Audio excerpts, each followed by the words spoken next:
active research goes on, and everybody is making some breakthrough.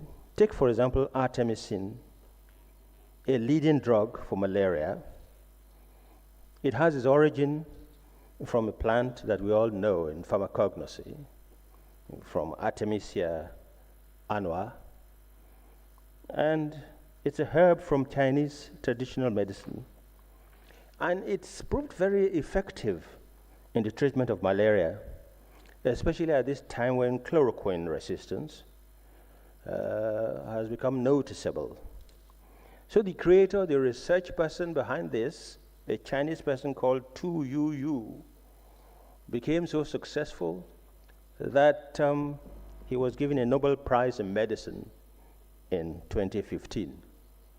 I ask you all here, pharmacists are trained to be research-driven people. I ask you, where are the equivalents of the artemisinins here? And how can we, as pharmacists, make sure that we continue our research into local herbs as to be able to get our own artemisins? This is the challenge that the Nigerian Academy of Pharmacy continues to address. We also recognize that in the face of the paucity of funds, we need to build up on our advocacy project. Because the more you do creative advocacy, the more your project is noticed, and the more you attract government and non-governmental assistance. Again, the Academy has worked hard on this, and I can tell you that the results will soon be made visible. We will continue to interact with government in such a way as to make sure that the focus on pharmaceutical research and development, as well as its funding, is assured. Going on, the Academy is also very keen to ensure that the training of pharmacists is attuned to contemporary trends globally. In other words, you must produce pharmacists who, when they come out of the university system, are fit for purpose.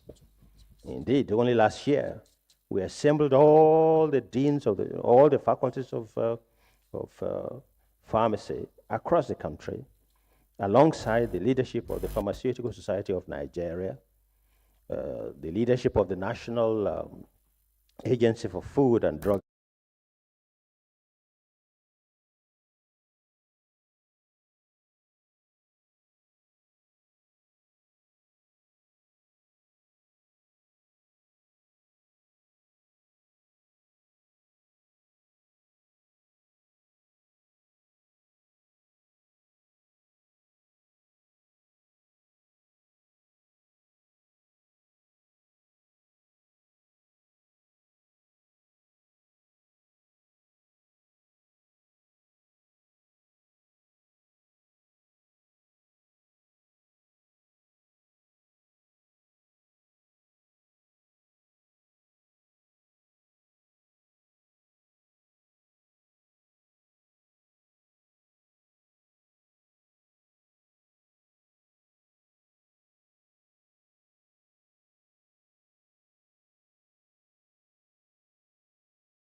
society. So as for you who are coming here as new fellows, I urge you to brace yourselves to contribute in one or more of these and other areas. The world that we're witnessing would grow on ideas. I mean, the Vice Chancellor of the University of Lagos is a person who promotes the creation and the nurturing of ideas. And we need ideas from the new fellows to further consolidate our plans. Last year, I spoke at length about AI, artificial intelligence. It is still there. In fact, it's as urgent now as it is in the medium and long future. The professions that have proactively understudied the phenomenon of artificial intelligence, and they have painstakingly integrated it into their own syllabus, are the ones who will cope with the challenges of tomorrow. The pharmacy business is directly challenged with the application of AI. And I feel that pharmacists must wake up to the reality of AI and embrace the new phenomenon jointly and severally with passion and purpose. We also know we at the Academy is just one of its mandates is to provide strategic thought leadership. So we think all over, and we're saying to you now that the contemporary economic developments have not escaped our attention. We're mindful of the challenges which our colleagues in the area of industrial pharmacy continue to face. Indeed, the recent decision of the pharmaceutical manufacturer GSK to exit Nigeria exemplifies these challenges. It's unfortunate, but rather than wring our fingers in frustration and regret as an academy, we want to examine all of the facts and proffer suggestions for the way forward for the pharmaceutical industry, even in the face of these challenges.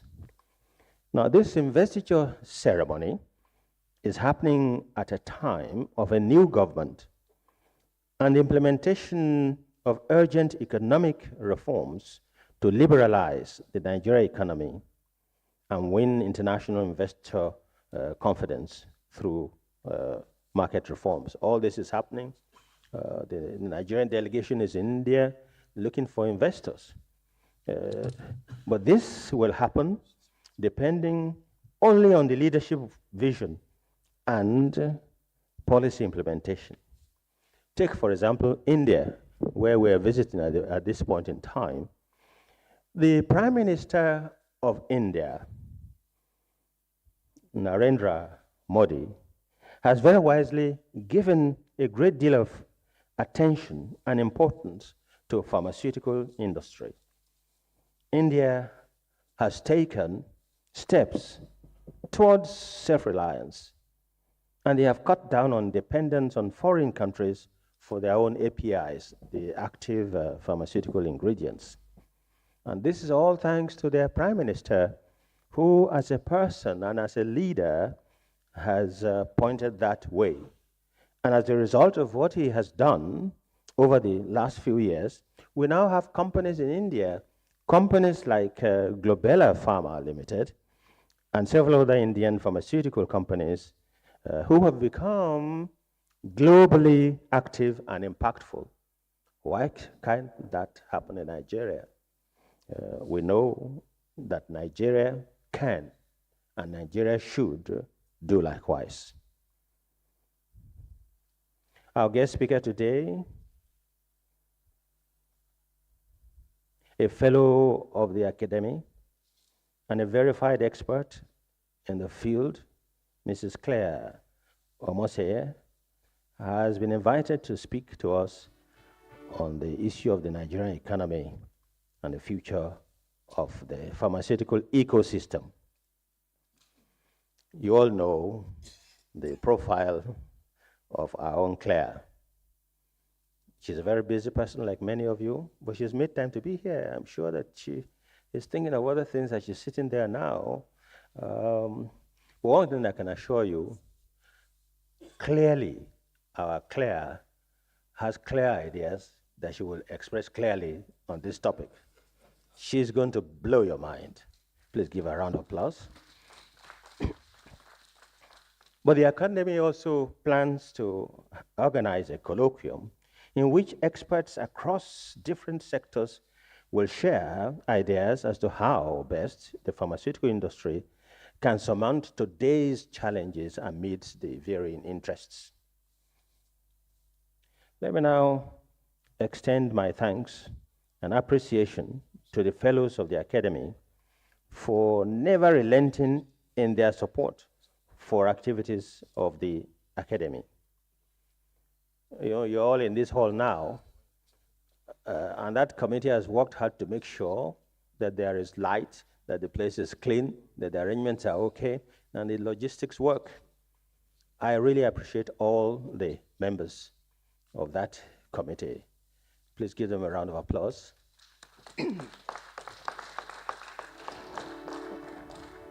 As a side way too, I want to thank the Vice Chancellor.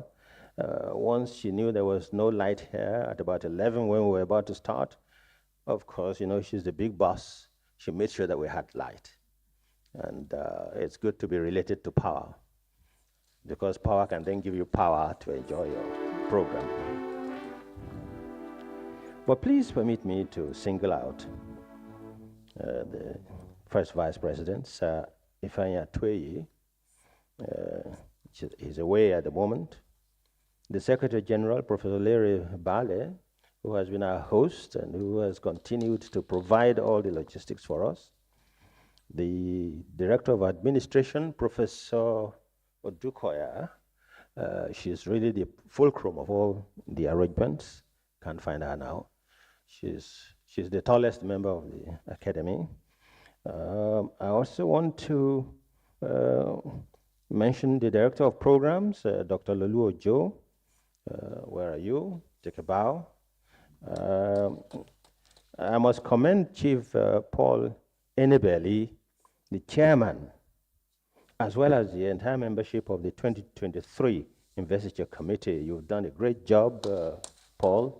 Take a bow on behalf of the others. I think also, as you expect, we must appreciate the role of the Pharmaceutical Society of Nigeria. That's why I'm keeping it to the last. Our president, Professor Osifo, was in Egypt this time yesterday, and he is here now because of the importance attached to the function of today. The presidents have been very supportive. I thank you, Mr. President, President Osifo. I also thank you, Mr. Past President Ahmed Yakasey. May the society continue to be fruitful under your leadership.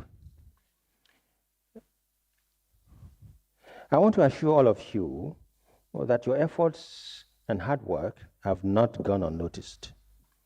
And I hope that the Academy can continue to look up to you for leadership. And as they say in France, merci mille fois. And to round up now, I say to you, ladies and gentlemen, this Academy will be 10 years old next year, 2024. So far, the Academy has gathered noticeable clout, much more than we expected or budgeted for. This Academy has established immense network and has attracted widespread respectability and relevance, especially where it matters. A new phase will begin as we approach the 10th year. Fresh opportunities will be open to fellows of the Academy to play key roles in strengthening the profession of pharmacy through the Academy. The future is therefore challengingly promising.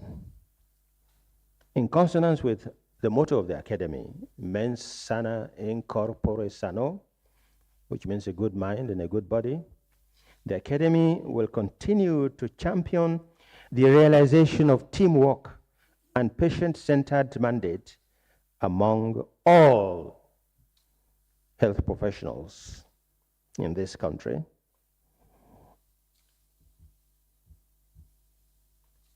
Because we believe that together, all of us in the healthcare sector are stronger and better in our joint efforts to make healthcare more beneficial to Nigerian citizens. I welcome you all again. I congratulate the new fellows.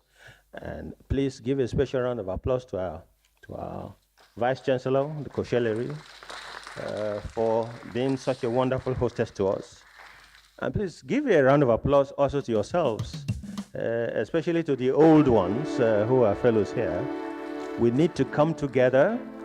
As the old people say, the new broom knows how to sweep very well, but it is the old brooms that know where the dirty corners are. May we then get together and work for pharmacy, work for ourselves as individuals. In that process, we will make pharmacy proud, we will make Nigeria stronger, and we will be a source of pride to the black man. I welcome you and I thank you for coming.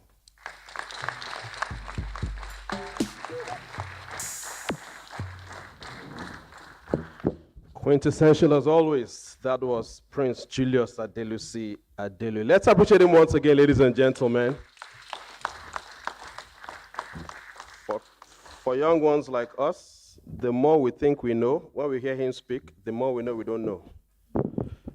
So ladies and gentlemen, as we prepare for the keynote session, which comes up at about now, we'd like to recognize the presence of some of our guests. Invited to this meeting, we have the National Chairman, Nigerian Association of Industrial Pharmacists of Nigeria, Pharmacist Ken Onuegbu. Is he here, or a representative of NAIP or AIPN? Let's appreciate NAIP, they are partners to this event. Ladies and gentlemen, the National Chairman, Association of Hospital and Administrative Pharmacists of Nigeria, Pharmacist Bode Ogunjemiyo. Take a bow, please. You're welcome, sir.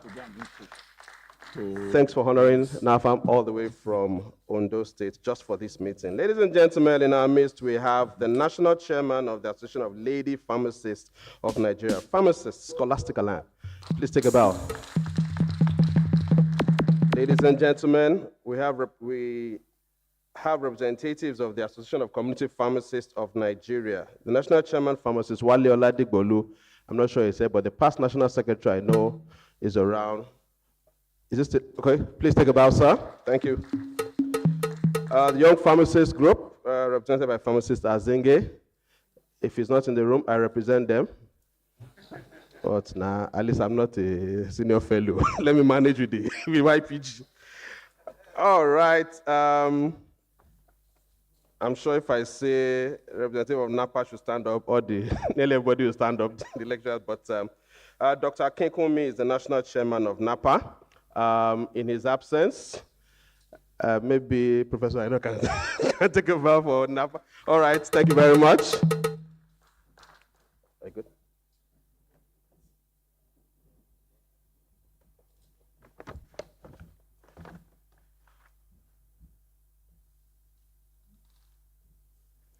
Okay, now to the crux of the matter, ladies and gentlemen.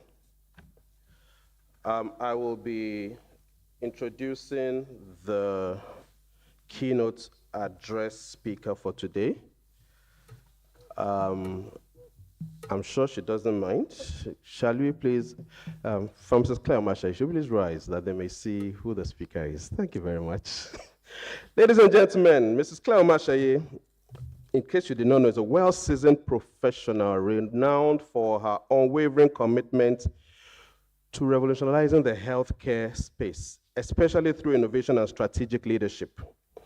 With a career spanning over 30 years, she has established herself as a driving force behind major transformative initiatives within the healthcare space in Nigeria. She is the founder and managing director of JNC International, an internationally acclaimed provider of turnkey medical equipment, exclusively representing over 28 original equipment manufacturers of global renown. Ladies and gentlemen, this journey for her started in 1999. In 1999, she expanded her impact into establishing Pharm Limited, a notable wholesale cold chain vaccines and pharmaceutical distribution company. Ladies and gentlemen, this journey of leadership began for her in her early days in May and Baker. She walked through Aventis Pasture, Huntley Healthcare. And for her academic background, ladies and gentlemen, she was groomed in the prestigious Ahmadu Bello University. She has an MBA from IASC Business School, Barcelona. Ladies and gentlemen, need I say more? She has won several awards. Most recently, she was acknowledged as one of the top 20 women in healthcare in Nigeria. Let's appreciate that. Ladies and gentlemen, she's a sought-after speaker, and she serves as the Vice President of the Africa Healthcare Federation, headquartered in Kenya. She is the immediate past President of the West Africa Private Healthcare Federation, Pioneer President, and immediate past President of the Healthcare Federation of Nigeria. Her standing as a Fellow of the Pharmaceutical Society of Nigeria and Nigerian Academy of Pharmacy, and a Fellow of the Society for Corporate Governance in Nigeria underscores her commitment to professional excellence. Ladies and gentlemen, after she has been recognized, other professions have equally recognized her. She is a honorary fellow of the prestigious West Africa College of Surgeons and senior fellow of Nigeria Leadership Academy. Beyond the professional engagements, ladies and gentlemen, Mrs. Omatseye remains a dedicated Rotarian. She holds the esteemed title of Paul Harris Fellow. Her ongoing legacy is a testament to transformative leadership dedicated to forging a more promising future for healthcare and communities it serves. She's happily married and blessed with 3 beautiful children who are in their 20s. Ladies and gentlemen, 10 years ago, I met this beautiful woman, and I have refused to let her go because the influence she has on me is undeniable. Ladies and gentlemen, join me in welcoming pharmacist Clare Omatseye.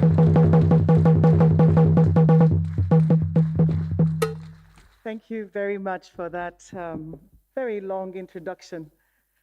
The distinguished chairman of today's occasion and our president of the Nigerian Academy of Pharmacy, the Colossus of Pharmacy, as we have also nicknamed him, and other distinguished members of the high table. Because of time, I will stand on the existing protocols.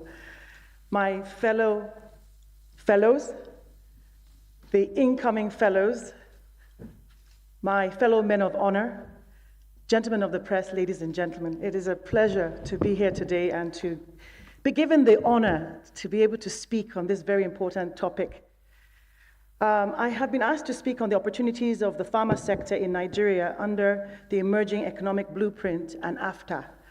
I will be, however, I have taken the liberty to expand that a little bit more, because one of the challenges that we have is sometimes we think small. And if there's anything we're going to leave this room with today, is that we have to learn to think big. We cannot be 200 million Nigerians and be a net importer of pharmaceuticals and a net consumption place, destination. We need to be able to change that narrative.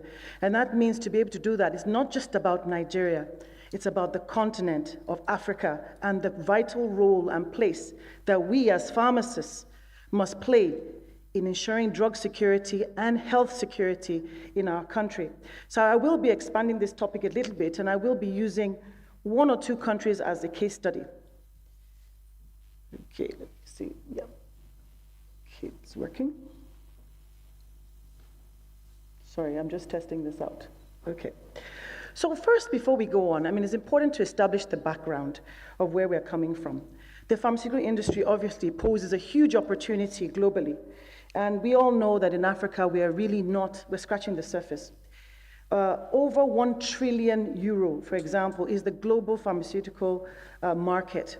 But when we bring it home to the continent, we're talking about only 15 billion as at 2021. And if I bring it down to Nigeria, it's even lower. As a continent, we are only unfortunately representing 3% of that global market. And it's usually because of infrastructural challenges, the lack of having international certified manufacturing plants and so on and so forth. If we come down further to the human resources for healthcare, the doctor-to-patient ratio is still very poor, and I'm not going to go through the details because they're on the slides, but it should be, according to WHO, 1 to 10,000. But as it is right now, we're talking about over 1 to 25,000. When it comes to pharmacists, WHO says there should be one pharmacist for 5,000 people. We are hovering between 14,000 and 15,000, unfortunately, people per pharmacist. And how do we change the narrative and give people access to quality healthcare if we have a scarcity of human resources like this? And again, if I transcend this to all the other members of the healthcare team, because we are a team, as pharmacists, we're members of a vital team.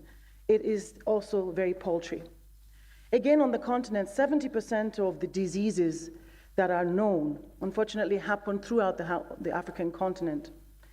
In addition, unfortunately, we also have a huge amount of importation of pharmaceuticals in the continent, again, between 60 to 70%.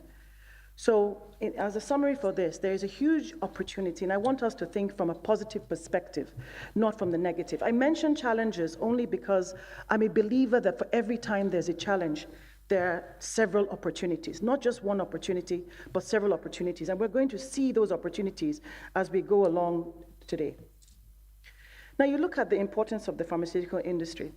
The pharmaceutical industry, as we speak right now, is quite huge.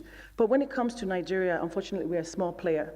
In the US, for every 100 cents that is spent on anything, in every dollar that is spent in the US in healthcare, 14 cents of that is in the pharmaceutical industry. And if you look at the distribution on the chart there, you can see how that is. So almost 50% is to the manufacturer. But the rest of that is spread across the value chain. So today, although we are focusing on the opportunity majorly for the pharmaceutical industry, truly it is for the entire pharmaceutical practice of pharmacy.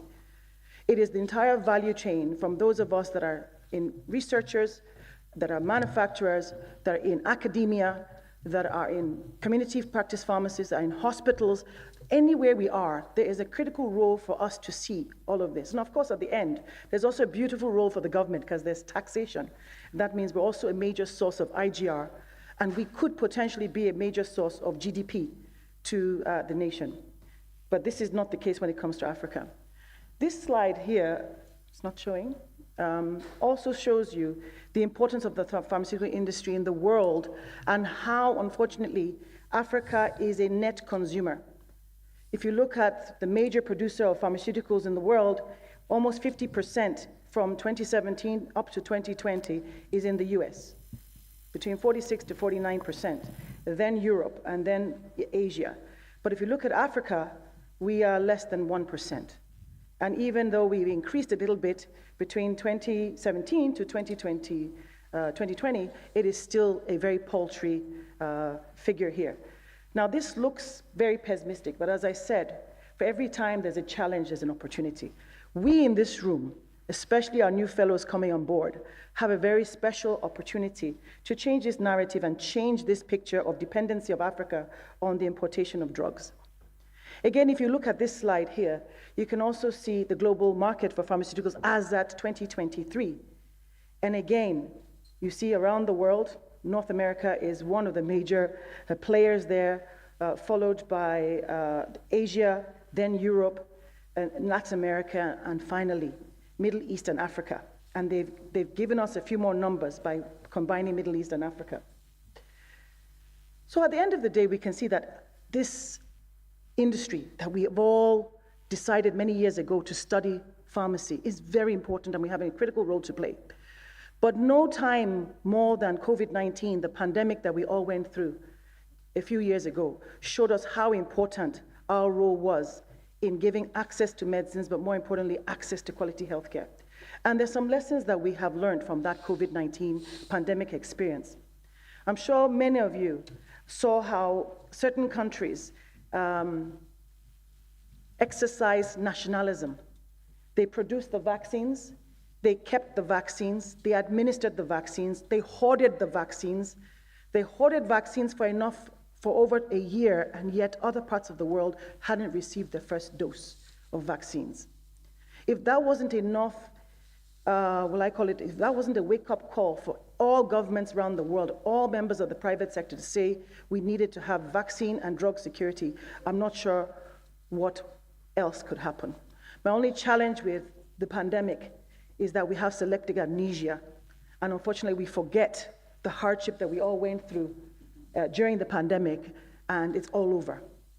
I see it sometimes as a missed opportunity because it made governments around the world, and indeed our own government, we had a presidential task force that was leading the pandemic response.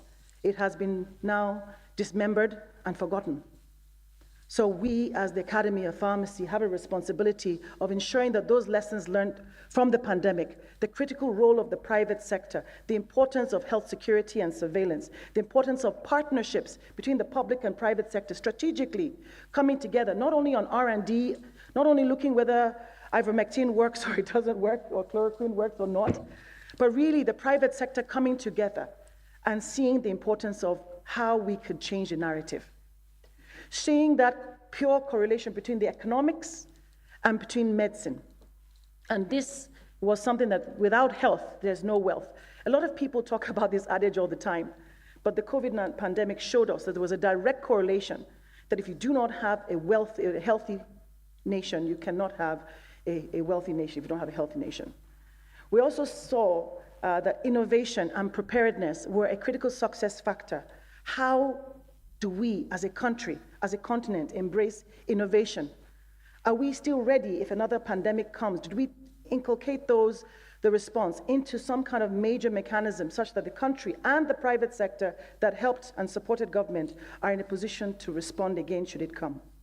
We saw global upstream chains that were totally disrupted. People could not get access to medicines and could not get access to ventilators and even masks. And it was a big challenge. We saw countries that were actually taking over consignments of masks that were meant for certain other countries, and they were hijacking them because they could pay the highest bidder. Of course, Africa had the shortest end of the stick. We received commodities last, we received vaccines last, and unfortunately, it was like the handouts of maybe the vaccines that were either short-dated, we received them. I do recall that the National Primary Healthcare Agency had a lot of vaccines that were destroyed. It was not because we were not ready to take the vaccines, but most of them came very late. One good thing that I remember is that pharmacists were now members of the value chain of administration of vaccines. Where are we on this right now? There's a new opportunity with the cervical cancer vaccine, which was introduced by the government just last month. What is the role of pharmacists in the administration of this new cervical cancer vaccine? Are we part of that? And if we're not, I know that we have our number one citizen in pharmacy here, the president of the Pharmaceutical Society of Nigeria, and I'm sure we will ensure that we play a role there. But please, as the Academy, we must not forget the gains of the pandemic. Now, going now to the blueprint. A lot of work has been done in the last 2 years by the previous government, and I dare say it is a government of some form of continuation. As far as reform is concerned, continuation is good. I am not here speaking as a political activist in any way. I'm just saying, as pharmacists, as a member of the healthcare system, and as all of us in this room, having reform done and hard work done, and it goes, one government dumps it and new government starts, is not necessarily in the best interest of the country. So a presidential reform committee was set up by the president, headed by the then vice president, about a year and a half ago. I am very pleased to say that our president of the Pharmaceutical Society of Nigeria was a distinguished member of that reform committee. There were 6 different components as far as healthcare reform was concerned, and they're all up on there. So from healthcare financing to human resources for healthcare, to leadership and institutional reforms, all the way up to pandemic preparedness, as well as health infrastructure, and at the bottom there, there's one more. But what concerns us most is on the left-hand side. Does this work? It doesn't work. Is the healthcare infrastructure upgrades for pharmaceutical supply chain research and development. And our president of the Pharmaceutical Society of Nigeria was the chair of this committee, and I had the pleasure of serving with him. There were several mandates that we developed here. The first, of course, was to deploy immediate health equipment. I'm not going to go through all of this. I'm going to just zero in on the one that concerns us most, and that is to be able to have improved manufacturing of health commodities, which is number 4, health commodities by expanding funding to local manufacturers. It is known to all of us that 70% of drugs used in Nigeria are imported, majorly from India and China. Our president right now is presently in India, luckily with, I think, 2 members of our industry.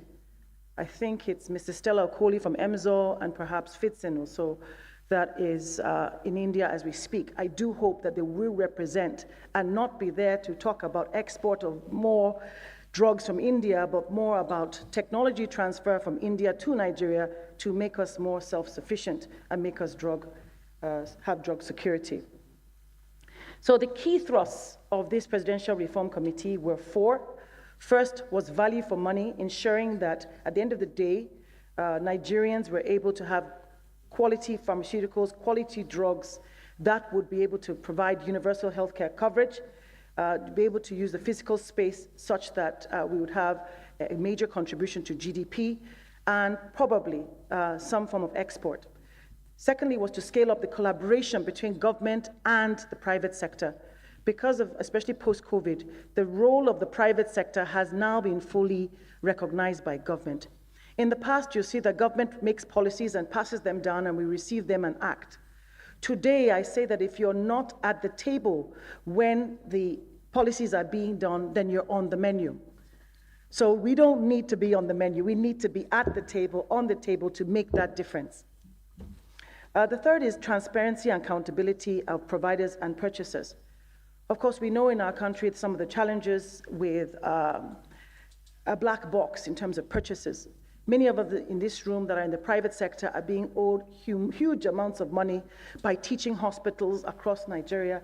In fact, many of our businesses, those of us in business, have almost been put out of business because of the debt.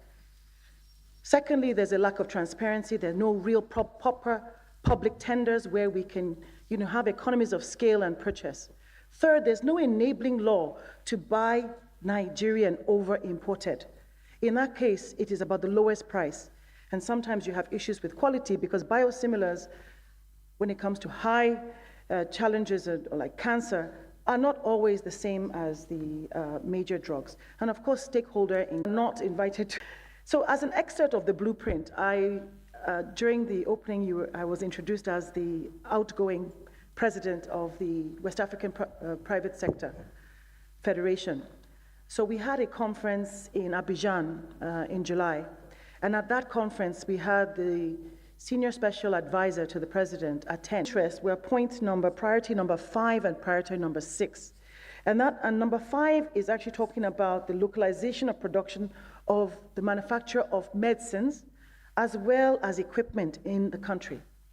I'm sure you also heard Mr. President talk about reducing the importation of pharmaceuticals from 70 to 60%.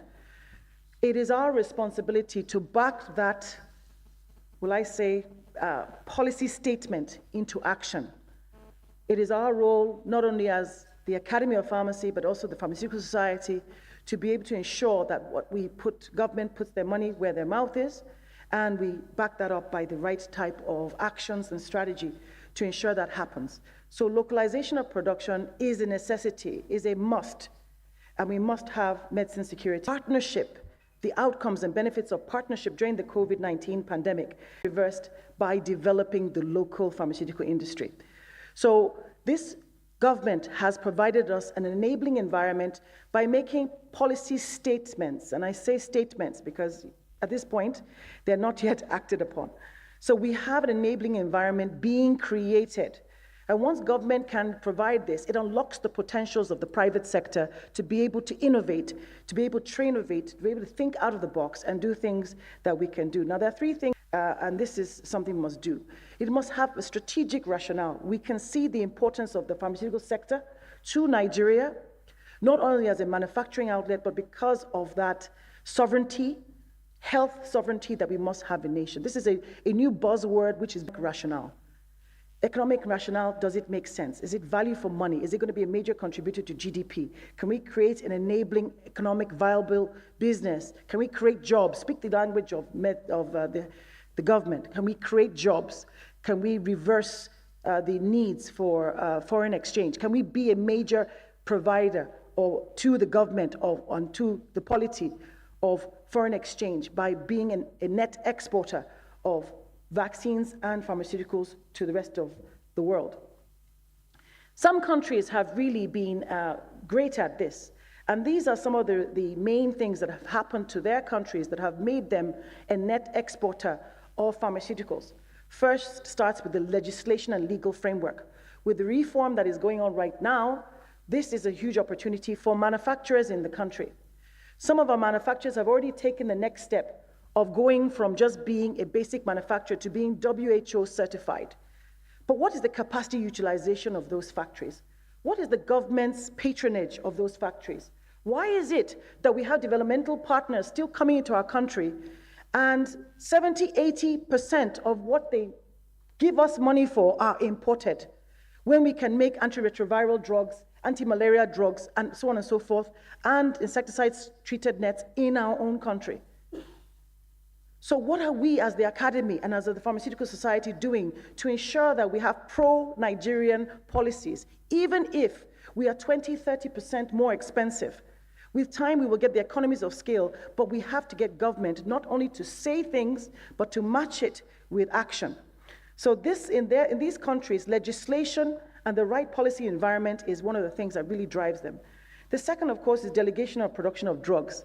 It is a private sector-driven process. Government creates the enabling environment. Private sector takes advantage of the benefits, the incentives that are being created by government, a bouquet of physical and non-physical incentives, tax breaks, land, access to raw materials, access to R&D, research outcomes, whatever it is, the government is able to provide that. And I'm sure this is something that we can lobby for.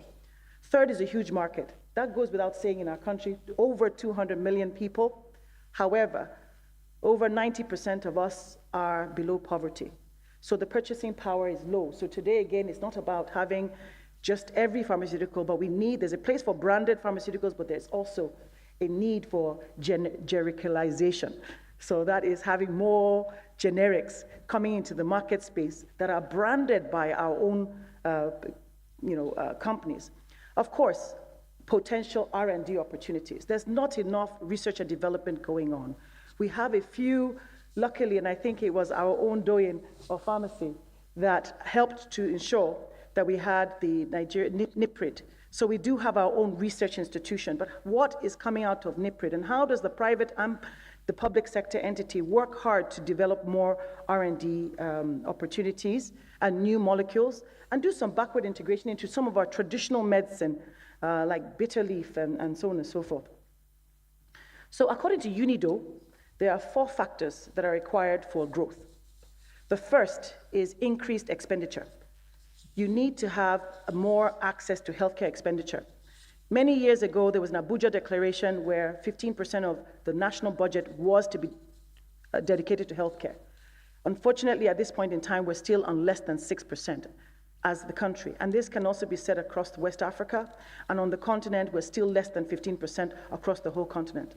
So to be able to reverse and have the growth factor to make Africa a net exporter, starting with our own country, we need to be able to have increased expenditure by government in the public institutions. We must have rising consumerism, which I think we already have because of our urbanization and population. And finally, the fact that there is a high disease burden.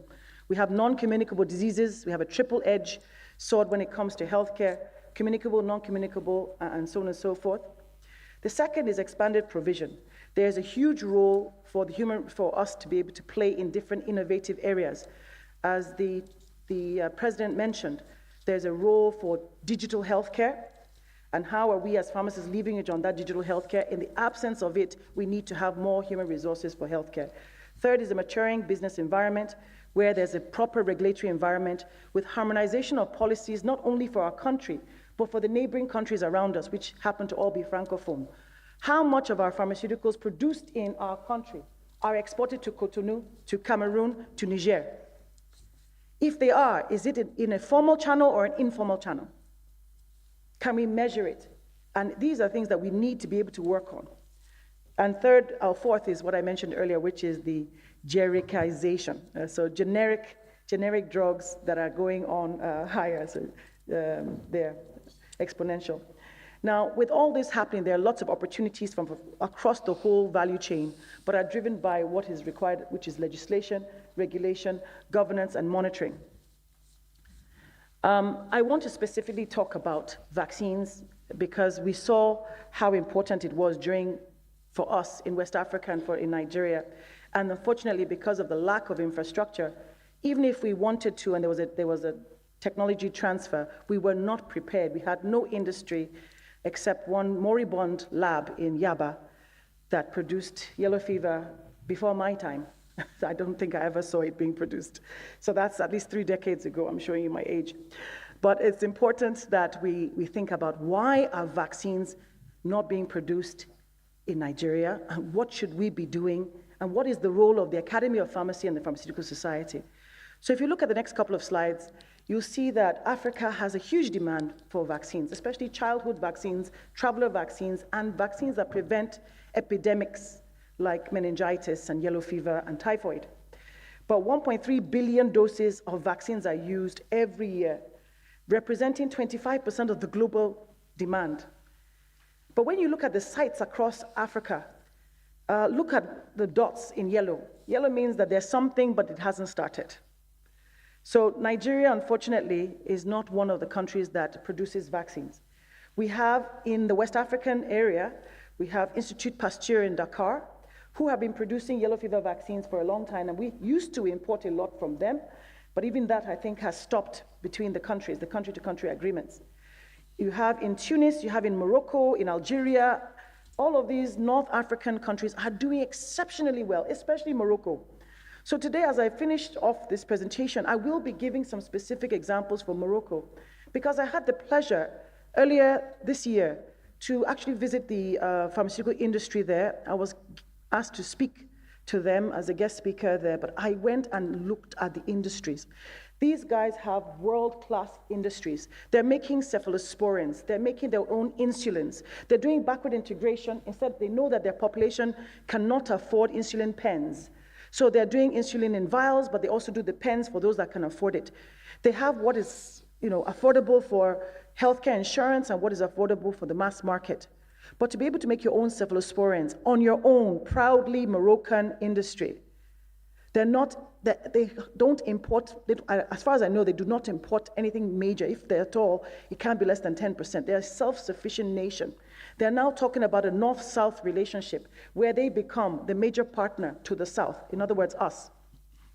So my challenge to us in this room is that we need to think about a South-North relationship and a West-East relationship across West Africa. And that can only be done if we're a solid manufacturer of pharmaceuticals and vaccines. Now, again, during the COVID pandemic, 3 countries that I'm aware, actually 4, most of them, signed some form of partnership or JV agreement. In South Africa, they had an agreement. In Morocco, they had an agreement. And in Rwanda, little Rwanda is now a major exporter of pharmaceuticals, and they have vaccine production on the way.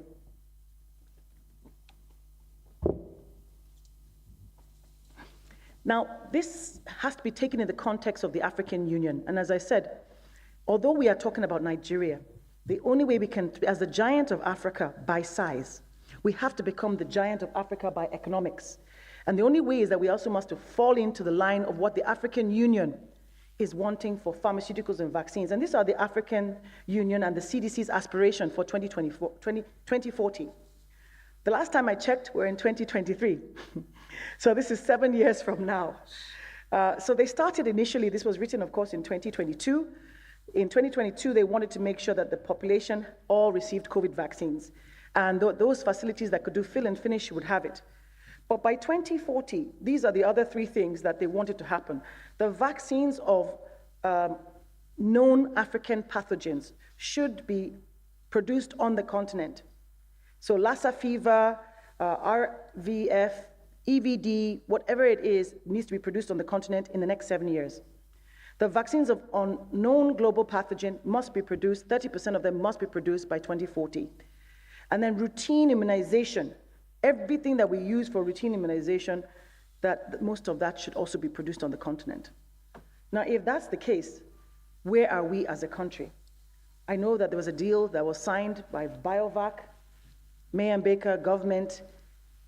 I'm not sure what has happened to it, but we need to really put our money where our mouth is as pharmacists and support that initiative. It may not be directly at this point in time related to us in the room, but in the medium term, you will see it's important. And these are the major reasons why vaccine production is a challenge. I won't go through all of them, but these are the major ones that are a challenge. The Western world just believes that Africa is not the place for production of pharmaceuticals, quality pharmaceuticals, and this is something we need to reverse. Now, there's a new opportunity. Beyond what our government has done with reform, there's a new opportunity, and this is called AfTA, the African Continental Free Trade Agreement. And this is essentially an agreement that was signed several years back. As at February this year, 54 countries in Africa have signed, and 44 of those countries have actually signed and deposited their instruments of ratification. And this is to unify the whole of Africa as an area that removes all the tariffs on goods and allows trade with each of the countries and creates one tariff-free continent. It's an ideal situation, but it's a destination that we are going to. With this, we will have free movement of goods, services, and people amongst Africans. If you notice, to go to Rwanda, you do not need a visa in Lagos. Do we want to be the net receiver, or do we want to be the net exporter? I think we all know where we want to be, but that cannot be created overnight. So there are lots of opportunities that are required. Over $18 billion of packaged pharmaceuticals are required in Africa. 61% at the moment are imported, and we are only 3% of the whole trade. So once we can harmonize with our various regulatory authorities, our NAFDACs and FDAs across these various countries, we should be able to have free movement of our pharmaceuticals too across the nation. This will also provide us with new opportunities because there'll be harmonization of medicines. So whatever has been registered in Nigeria is registered in South Africa, is registered in Ghana and Cotonou. We will also have increased regional manufacturing and research on the continent, for the continent, by the continent. Make Africa, buy Africa, think Africa. And then bring it home, make Nigerian, think Nigerian, export Nigerian. But we can only do this if we change our presently fragmented small markets into a bigger market and think big.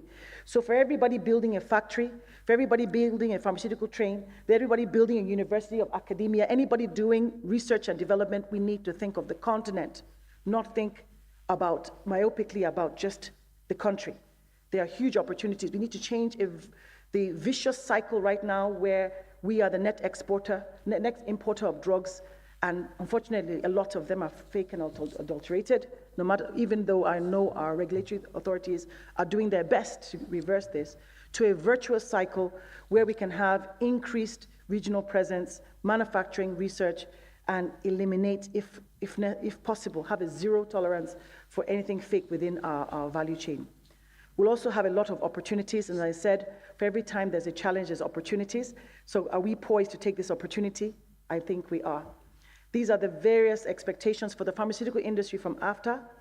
And as I said, I'll leave these slides with you to go into it. But first, of course, is once our government says they want to increase local production of pharmaceuticals, that shows political commitment. That's the start of making us a net exporter of pharmaceuticals. We need to have sustainable healthcare systems. They have already recognized the role of the private sector, and this is important. So there's lots of opportunities, but I just want to emphasize number 4, which is promoting made in Nigeria and essentially made in Africa goods. So our packaging will no longer be proudly Nigerian, but the logo should now be proudly African if we want to poise ourselves for that export. So in conclusion, to try and round up now, there are quite a few recommendations on what we can do. But before we just go into the conclusion, I'll just look at how do we strengthen the pharmaceutical industry on the continent right now. First is accepting this mind change that the African continent has a responsibility to reduce cost and create availability, increase availability of quality pharmaceuticals and have drug security and across the whole value chain of healthcare. And that in designing this system for the future, present and the future, we must think more about delocalization, regionalization, the transfer of technology from the West to us, joint ventures.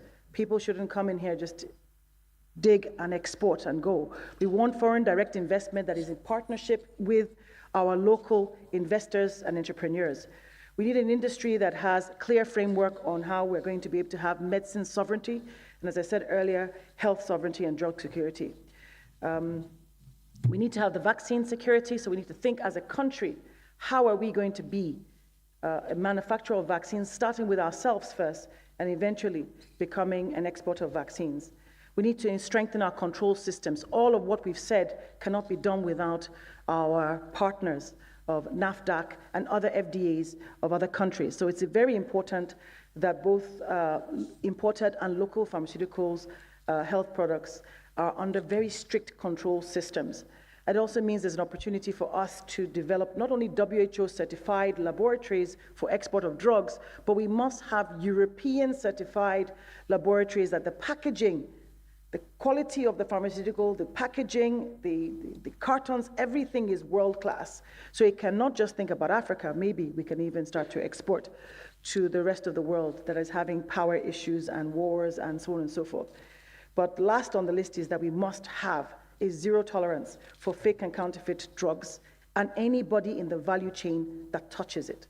So it's not enough to just sanction the importers, but any of us that is caught in any way with the hand in the cookie jar of a fake or adulterated pharmaceutical needs to be punished. And I say that with, utmost fear. When you have lost somebody who has died from a fake drug, it has to be taken as a criminal offense. A young man, a good friend of family friend, final year medical school in University of Ibadan, went to the camp, and unfortunately, he usually has his pack of medicines by him. That particular day, he forgot them.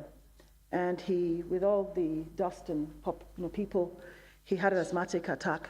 He was taken to the closest hospital. They had no drugs for emergency. Was taken to another one. They administered aminophylline and other things. Unfortunately, it wasn't a real pharmaceutical, and the rest is history. And that young man, at the final year of medical school, passed away. So this is something we cannot have any tolerance for. And I'm sure that all of us here are on the same page, but it cannot just be a pharmaceutical fight. It has got to be a fight, a nationalistic fight, a continental fight that we all do together. So in conclusion, what are the things that can poise us to make Nigeria, put us on the map, to taking advantage of the various reforms that are happening in our country and the continent to become this net exporter? We need to do a deep dive. As the Nigerian Academy of Pharmacists, sorry, is that me? Can you help me switch it off? Sorry. We need to do a deep dive on the various reforms, work along the Pharmaceutical Society of Nigeria, and look at the ways in which we can have a clear roadmap of how we're going to engage with government to be able to ensure that we can implement. It's one thing to have policies. The tough part is implementation. And if there's anyone that has the ability to implement policy well, it is us as pharmacists. So we need to expedite local production. We need to also expedite local production of APIs, boost manufacturing, and finally have solutions-oriented approach. We have to understand we cannot do it alone, so strategic partnerships are very, very important to us, and have a clear framework for engaging local manufacturing and strengthening this policy environment. On a specific note, I'd like to show you what Morocco has done in the last 5 years to 10 years in their country. They have built an expertise to become a classified European zone, so they can export pharmaceuticals from Morocco, which is a Francophone country, to other parts of the world. They have continuously invested in quality and very high quality local manufacturing. They now have nearly $110 million of investments per year in the pharmaceutical industry, $110 million. Several of the countries have built sites not only in Morocco, but in other parts of Africa. So there is an opportunity for us to be able to partner with Moroccan companies. If anybody is interested, I have contacts that I can also pass on. And Nigeria, as I ended, is positioned to handle the Anglophone, because the language barrier is an issue. How many of us here are bilingual? Our children, you may not be bilingual, but please, especially those of us with young kids or grandkids, ensure that your kids are bilingual. You cannot, you're almost illiterate today if you speak only one language. My Yoruba is not so good. My Igbo is not so good. My Hausa, Naji Hausa, Kadang Kadang. But unfortunately, some of those languages are not necessarily universal languages. So for us to be able to really trade within the continent, the major languages are English, French, Portuguese, and Afrikaans. So we do need to be able to do that. There are Chinese people that can speak Igbo and Yoruba right now. They learn it in China. So we must not forget that Nigeria and Africa, pharmaceutical sector must adopt a paradigm shift. We must move and be able to have a free movement of capital competencies. We must learn to understand sizes of importance. So pharmaceutical industries may need to merge. Community practice pharmacies may need to start doing mergers and acquisitions. We need to be able to have the whole value chain with enough scale to be able to take on the responsibilities. The distribution companies in Nigeria right now are expat-led. And I would really like to see, I know a few of you in this room have developed big mega distribution centers, but we need to get this on the region and then on the continent. So it's not just about the value chain, but also not only just about the supply chain, but also on the value chain, and we must be able to do this. These are some of the questions that as Academy of Pharmacy we need to ask ourselves. The advocacy that's needed to move the dial, is it our responsibility? Are we ready to do so? Are we going to make sure that drug security and in-country capacity utilization is our responsibility, whether we are in the industry or not? Are we going to start thinking about the east-west and the south-north? Are we going to leave the north-south and the west-east? These are things that we need to think about. How can we, whether we're in the public or private sector, work hand in hand to be able to bring about a very strong pharmaceutical sector that is proudly African? Do we have the capacity to do public-private partnerships and do the kind of deals and transaction advisory services? Do we have access to them to build the new generation pharmaceutical companies and vaccine companies? Do we have the creativity and energy to be able to bring along what is required to change the present channels? These are some of the opportunities that face the pharmaceutical industry. But I dare say, as I conclude, that it's not about having the right opportunities. It's about handling the opportunities right. Thank you, ladies and gentlemen.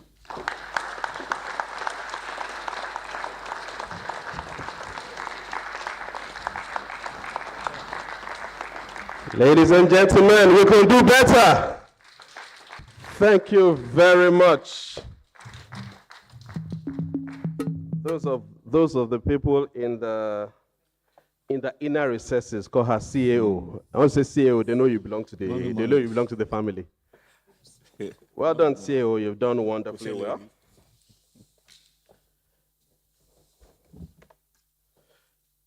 As was promised, you'll be getting the slides through the academy.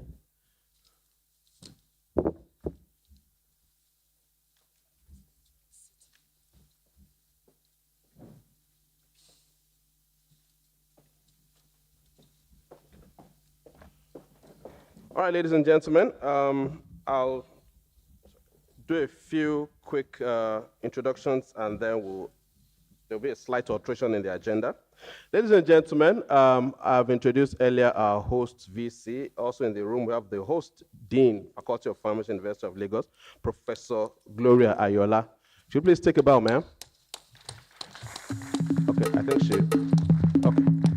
All right. We also have a number of academies were invited, and I know a number of them are in the room. Join me in acknowledging the Nigeria Academy of Science, our representative, Nigeria Academy of Letters, Nigeria Academy of Engineering, Nigeria Academy of Medicine, and Nigeria Academy of Medicine Specialists. Thanks for honoring our invitation. All right, so Professor Gloria Ayola is in the room. Please take a bow. Thank you very much. All right, there's a slight adjustment in the agenda. Ladies and gentlemen, I crave your indulgence as I do this. Join me as I bring to the lectern our host, Vice Chancellor, for today's occasion.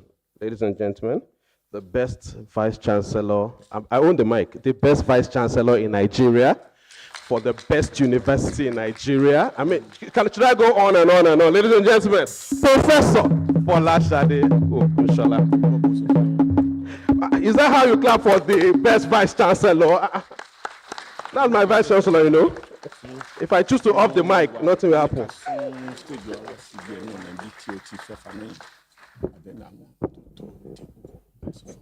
The chairman of the occasion, President of the Academy of Pharmacists, Prince Adelusi,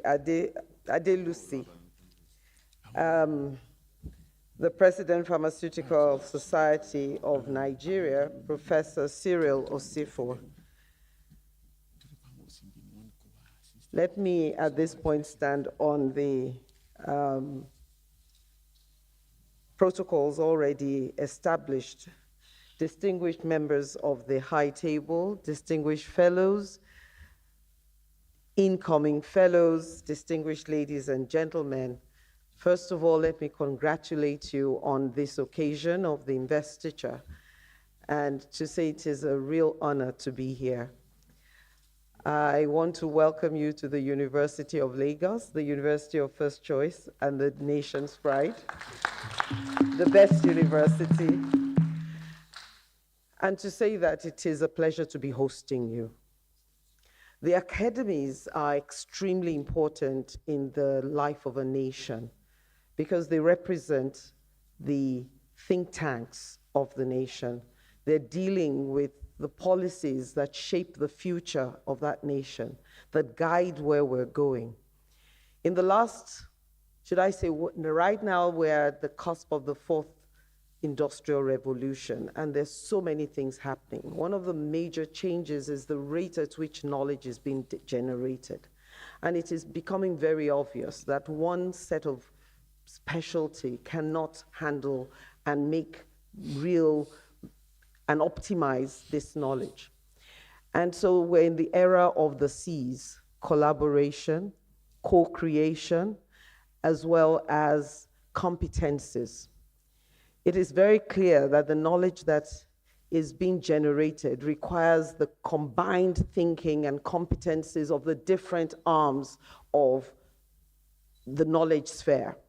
In medicine, we cannot move away from ensuring that that collaboration is strong. The pharmacists, the doctors, the other health professions.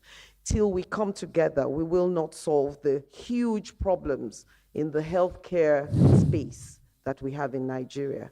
So I am happy at the news, the keynote lecture today, which spoke about collaboration, spoke about the fact that if we're going to really move in Africa, we really need to change our mindset and start to recognize how great we are and speak to the positive that we want to see and move in the direction we want to go.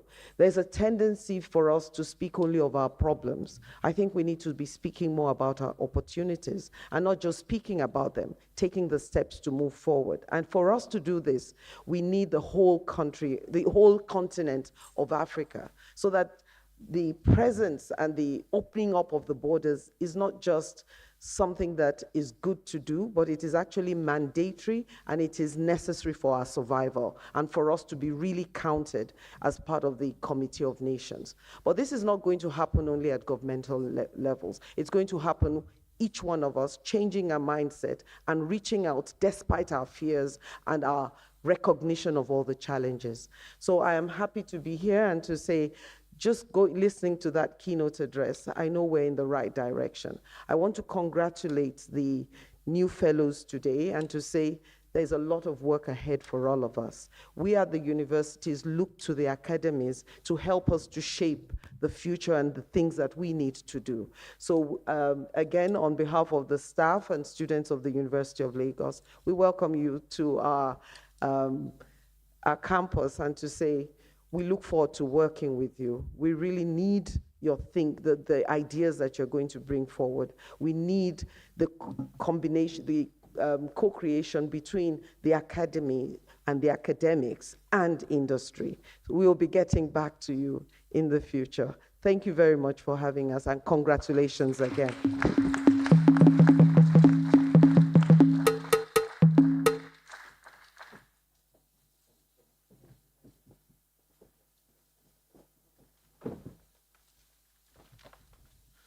Ladies and gentlemen, let's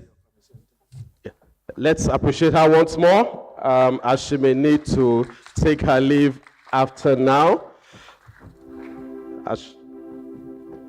Thank you very much, ma'am. You did that very well. In the parlance of those of us on the streets, they will say, "Lai Wu we." Just quick, prompt, and excellent delivery from the Vice Chancellor. Okay. All right, ladies and gentlemen, next we'll be taking the remarks from the #1 citizen of the pharmacy profession. And as it is our tradition, we will herald his speech with the pharmacy anthem, an anthem that was composed by the president of the academy before I was born. And the song has refused to be remixed, and in its truest essence continues to be sung at every pharmacy occasion. This is one of the few moments where non-pharmacists get a little jealous. We don't have any apologies. So just please take your seats, stay seated, while pharmacists shall rise as we sing the pharmacy anthem. The way I like to put it, if you missed the bus and you did not study pharmacy, well, they are still collecting jam form. You can do. If it's too late, you can marry a pharmacist. If that is too late too, you can send your child to pharmacy school. If that is late, you can build a pharmacy school. All right, ladies and gentlemen, let's go. We pharmacists, we're proud of pharmacy. We members all of the glorious PSN, Pharmaceutical Society of Nigeria. As men of honor, we join hands for pharmacy, health sector, industry, education, politics, just name it. Nigerians. Ladies and gentlemen, I bring on the lectern Professor Cyril Odiano-Seosifu as he gives us the PSN President's remarks. Let's appreciate him with a round of applause.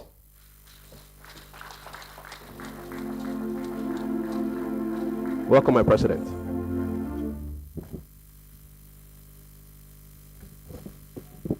Chairman and President of Nigerian Pharmacy,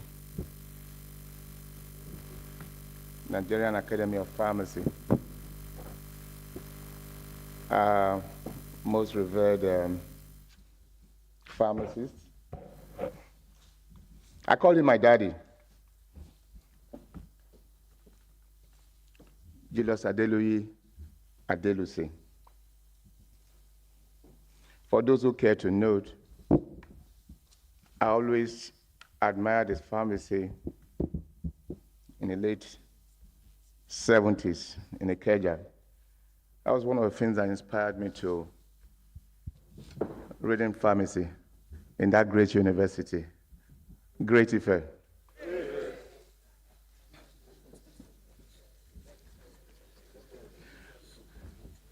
Well, I can go away with this. Our Madam Vice Chancellor just left.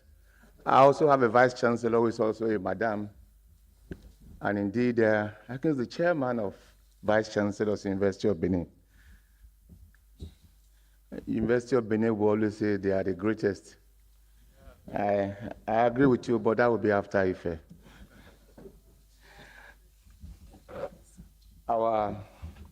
There was a course I didn't read, and that was law. The reason was that I had so many law students surrounding me in Ife, and even when you are right, they will tell you that they will put it to you. And I'm always not very comfortable with people putting it to me, even when I'm right. So I put it to you, though, you're highly welcome in this event, sir.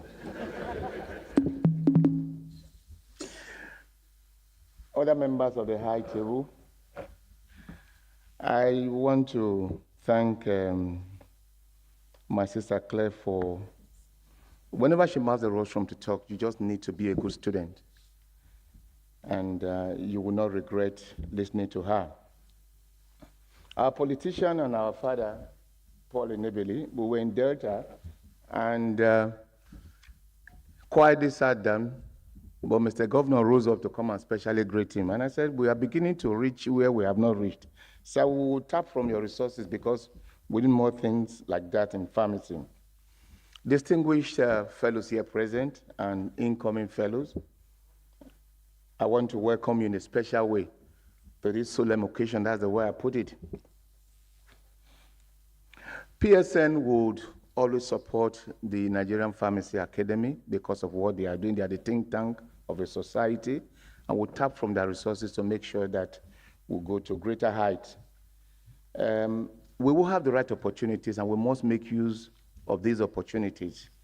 And one of the things I want to say, flowing from the recent visit to Cairo, is that most African countries are looking up to Nigeria. People believe that why should we go to Europe when we can tap from the resources we have in Nigeria? And so the challenge is for us to sit up and put our hearts in order and progress in this particular direction that many people have actually, they look up to us, and then we must fulfill these responsibilities. I want to quickly say that an average of 15 pharmacists leave this country every day. Sad to say that one of my wife's PhD students will be leaving for Europe this particular evening, even after rising to an assistant director in a psychiatric hospital. I'm not tired. I can't deny. I write references for most of my former students who believe that this country doesn't hold anything for them. But I thank God for what I heard today, and I thank God for what the chairman of the conference in Gombe told us when we visited, myself and fellow Benga Falabi. He said, in this country, there are opportunities. We need to tap these opportunities. That means average of about 400, almost 500 pharmacists leave this country every month. And if you translate that, you know what I'm talking about. So the incoming president after me, sir, may have to do a lot of work because the capitation will be reducing as more people will be leaving. That's not to frighten us, because it's better to do something than to complain. And I will end these short remarks by inviting you and me to what I said concerning my daddy here. In politics, not only in industry or what have you, we are there. But pharmacists are shying away from this responsibility. If you are not where decisions are made in the boardroom, you will only pick the peanuts and things that fall, crumbs that fall from the table. I want to challenge our new fellows and the ones sitting with me here that we must begin to be proactive. We must begin to know how to put things where they should be. We must begin to participate in the life and history and the activities of this country. We are tired of sitting down. We are prepared to move forward. I only made a phone call. Next week, myself and the secretary will be having an appointment with the Minister of Health. We must not castigate people. We must state what we can do and how we can do it, and let them know that pharmacists are the most trusted professional, not just in the US, but also in Nigeria. Would you respect our son? I think the pharmacists come before the lawyers. Don't you think so?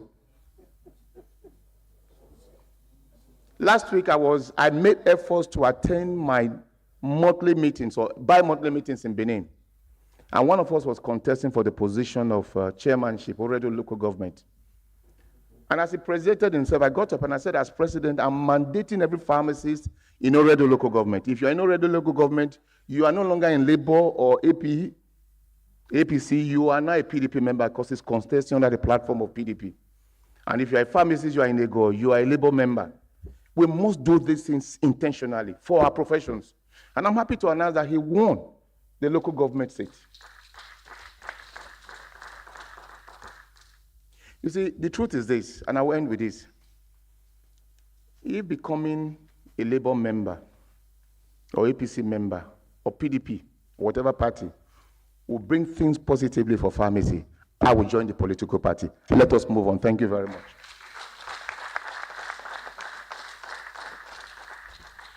Thank you very much, Mr. President. The mandate is clear. Let us join the parties and bring the goodies home. Ladies and gentlemen, we are at that point of the program where the investiture is to be done. And the nature of the investiture requires someone who has been grilled and cooked and is done and is ready for the work to do that. I obviously do not qualify. And ladies and gentlemen, I'll be handing over the control of the program. I will be decreasing that he might increase. Ladies and gentlemen, he is a distinguished Toastmaster. He is an official mentor to my person. I'm a man of many fathers and mothers. One of my mothers gave the keynote address. My father is going to come and give the investiture. My grandfather is the president of this academy. Don't joke with me. All right, ladies and gentlemen, join me welcoming the General Secretary of the Nigerian Academy of Pharmacy, Professor Larry Bale, as he takes over as the investiture procedure begins. Let's appreciate the dear one, LB, as we all know him.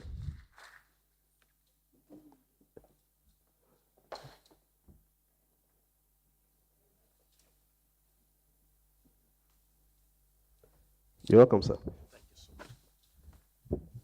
Let me thank the Master of Ceremony. Hope you can see me. I normally fear the size of lantern based on my 6-foot nature. So I hope you can see me. All right. Thank you. Good. We will now go to the investiture proper. But before I formally start the investiture program, we'd like to call on Dr. Mrs. Hebrew to join us on the high table. Thank you. Thank you. Please let's give her a big round of applause. Thank you. I said that it's going to be the first assignment I will do already. Thank you.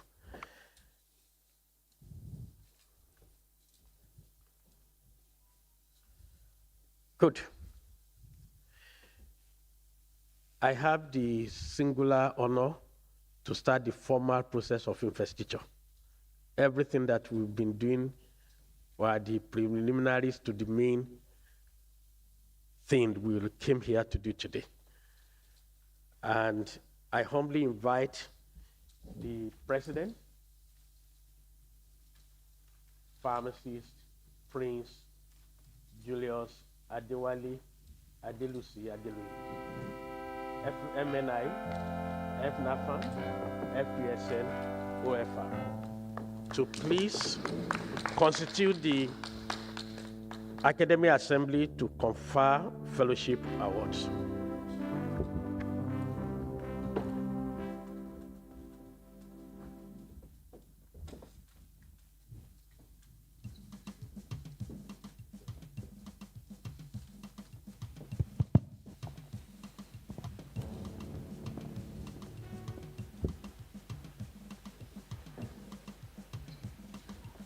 Distinguished fellows of the Nigerian Academy of Pharmacy, fellows and representatives of other academies here represented,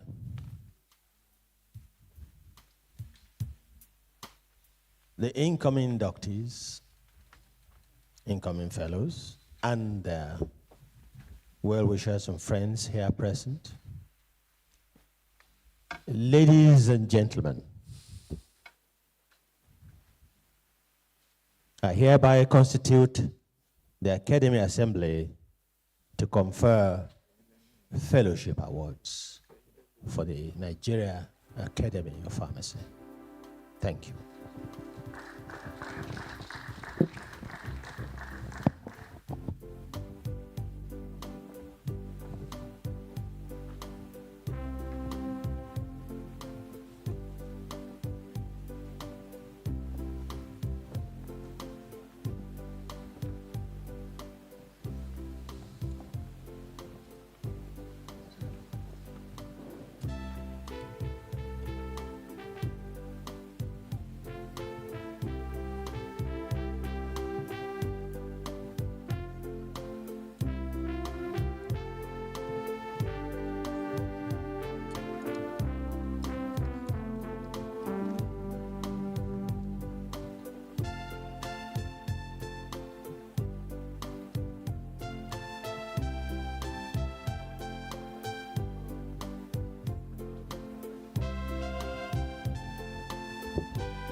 Okay.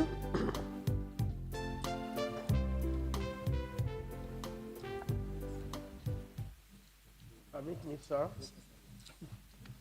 to invite the academic orator from Dr. Magibru to present each of the inductees.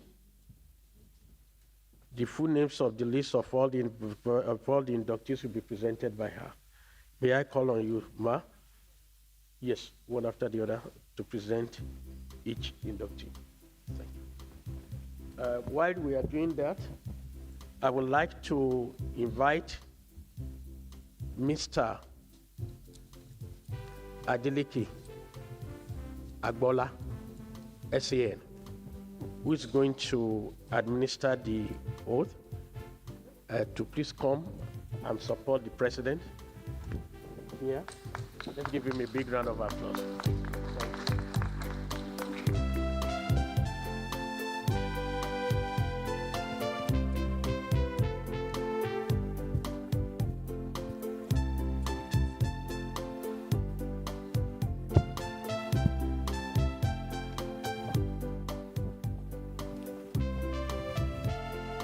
I have the honor to call on pharmacist Biola Adebayo to please step onto the podium.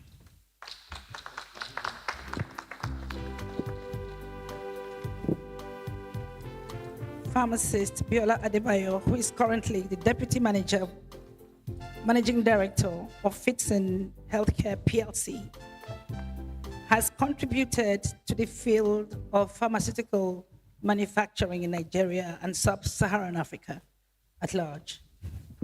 He remains a true pioneer and valuable resource for anyone who wants to learn more from the field. Mr. Adebayo graduated from the School of Pharmacy, University of Lagos in 1988. He has also a diploma in advanced computer techniques and application from the University of Ibadan. He worked with the Federal Ministry of Health in Lagos as an intern pharmacist and later began his career with Glaxo Nigeria PLC in April 1991 as a medical representative. Thereafter, he joined the pharmaceutical division of CAP PLC in July 1994, where he developed his skills and competencies in the sales and marketing of healthcare products, FMCGs. He continued his career with Fitson Healthcare in 1996 and held various positions in sales and marketing division and rose through the ranks to become sales and marketing manager in April 2001. In 2004, he became the sales and marketing director, a position he occupied until June 2009. He later became the operation director and then technical director, a position he held until November 2022, when he was elevated to the position of deputy managing director of Fitson Healthcare PLC. He is currently serving Fitson in this capacity to date. His professional proficiencies, shrewdness, vast insight, and result-driven attributes have made him highly sought after within the pharmaceutical industry, where he has held various positions. Distinguished ladies and gentlemen, I present to you pharmacist Biola Adebayo.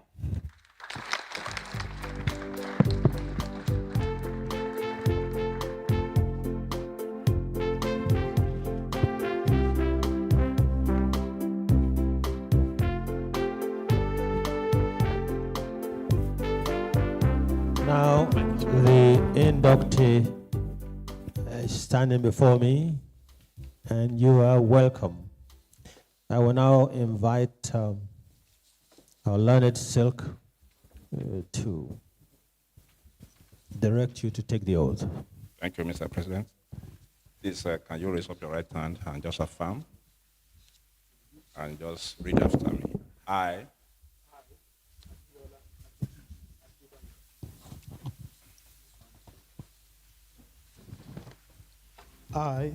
Abiola Adetunji Adebayo, hereby pledge to uphold the code of conduct and statutes and bylaws of the Nigerian Academy of Pharmacy. I also pledge to contribute to the advancement of knowledge and the promotion of excellence in pharmacy to the best of my ability. So help me God. So help you God. Will the designated officials now robe the inductee? Yes, be robed first.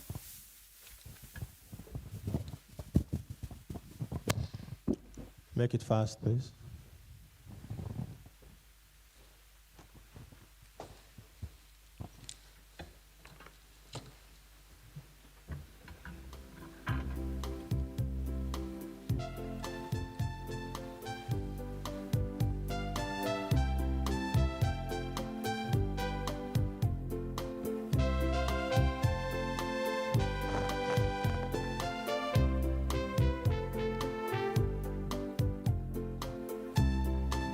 Thank you.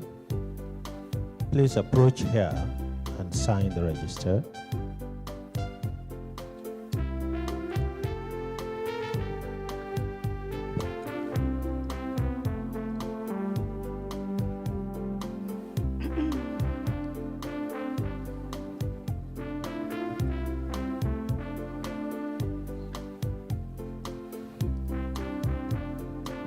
Thank you. Now, in the presence of all, and by the power conferred on me as president, I formally admit you as a fellow of the Nigerian Academy of Pharmacy. Congratulations. You will now take your certificate. Could you please approach? This is your certificate. And this is a plaque for you. And these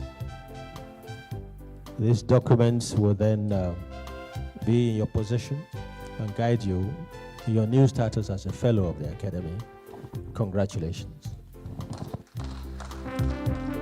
You may now face the crowd and doff your hat and go to your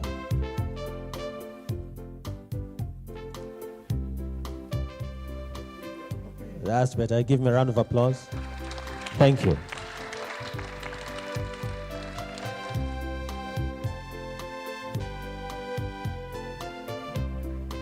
Pharmacist Uchenna Akpakama.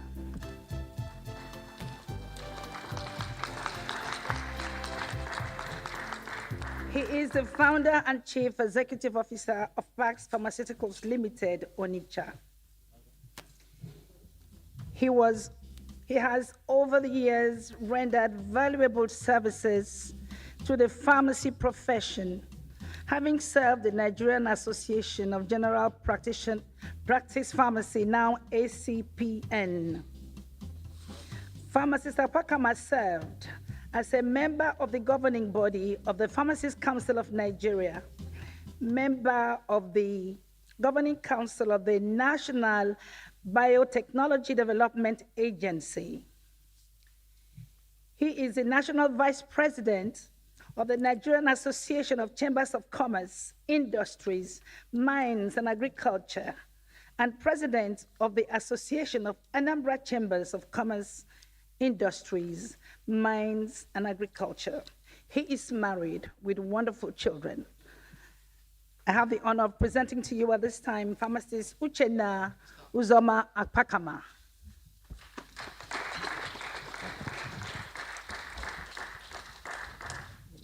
Pharmacist Uchenna will now take this pledge. Just raise up your right hand. I, pharmacist Uchenna Uzoma Apakama, hereby pledge to uphold the code of conduct, statutes, and bylaws of the Nigerian Academy of Pharmacy. I also pledge to contribute to the advancement of knowledge and the promotion of excellence in pharmacy to the best of my ability. So help you God. May the inductee be robed now, please.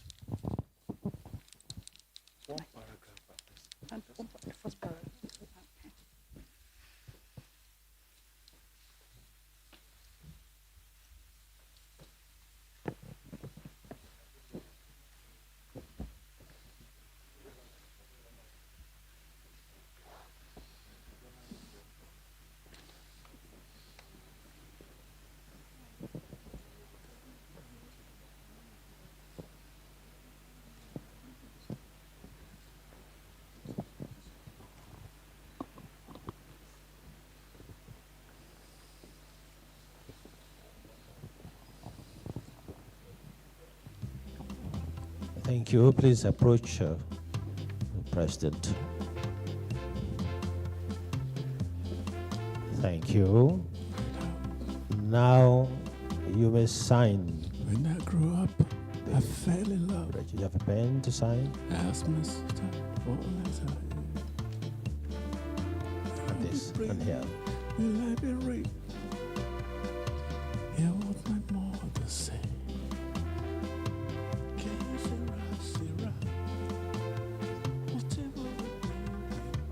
Pharmacist Apakama, by the power conferred on me as president of the Academy, I now formally admit you as a fellow of the Nigerian Academy of Pharmacy. Congratulations. You now take your certificate. This way. And your plaque for your use. And please, when you want to go back, doff your hat. First to these fellows who have been fellows for quite a while, very senior to you, and then you can do another doffing to the generality. Congratulations, Pharm. Yes. You can doff your hat now twice to the fellows, and they're waving to you, and then to everybody else. Once more to everybody else. Thank you. Next one, please. Professor Martins Ochubiojo Emeje. Not around, sorry.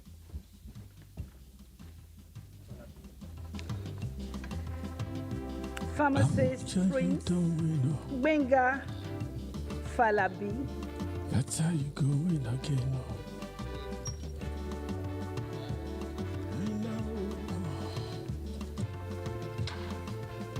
Pharmacist Benga Falabi is currently leading the team of 59 sales and marketing staff of Aquatics Pharmaceuticals Limited. He left an indelible mark as a good ambassador of pharmacy at Green Life Pharmaceuticals Limited, living well celebrated as the general manager, where his skill and competence as a master strategist and expert marketing personnel led to the success of the blockbuster Lonart anti-malarial, which he led his team to making the #1 drug. Benga, a prince from Ikire, is a pastor at the New Testament Assembly worldwide. Benga. I present to you pharmacist Prince Benga Falabi. I hope I'm right in the pronunciation. Thank you. Thank you. You're right, Prince. I hereby pledge to uphold the code of conduct, statutes, and bylaws of the Nigerian Academy of Pharmacy. I also pledge to contribute to the advancement of knowledge and the promotion of excellence in pharmacy to the best of my ability. So help me God. Thank you, Learned Silk. May the inductee be now robed.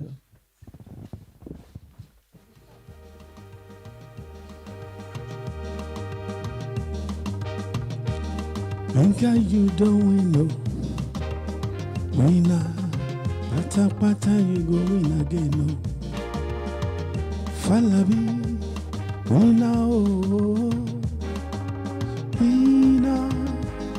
winner, oh, Falabi, you don't win. No. Winner, pata you go win again. No. Yes, we're going to approach President. Falabi. Pharmacist Falabi.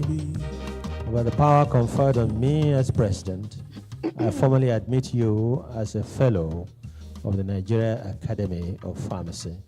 Congratulations. And because you are National Secretary of the Pharmaceutical Society of Nigeria, in presenting this certificate and plaque to you, I want to invite the current president and the past president to join me in making this presentation to past president and the current.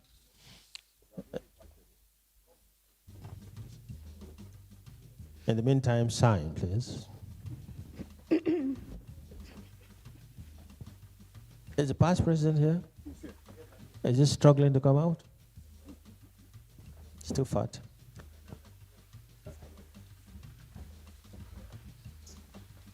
Right.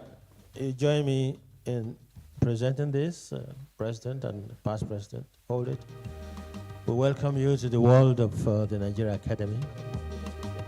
And we also want to give you this plaque. Right. And congratulations. Thank you, President. And thank you, the Kachalam Kano, past president. Congratulations. You can now do the doffing of hats.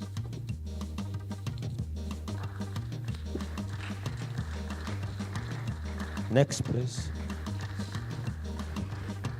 Professor Ibrahim Iliya.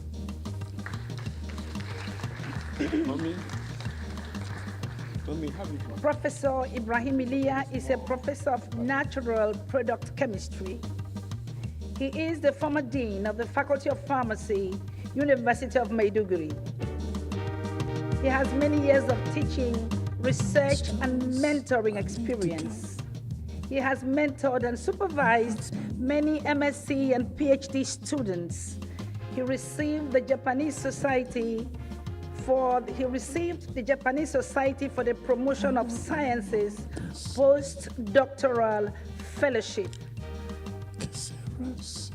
Ladies and gentlemen, Professor Ibrahim Iliya. Professor Elia, you're welcome. Please come take your oath. Nango de Allah. Nango de Allah. Allah Sheriki. Nango de Allah. This is your name, please. Hereby pledge to uphold the code of conduct, statutes, and bylaws of the Nigerian Academy of Pharmacy.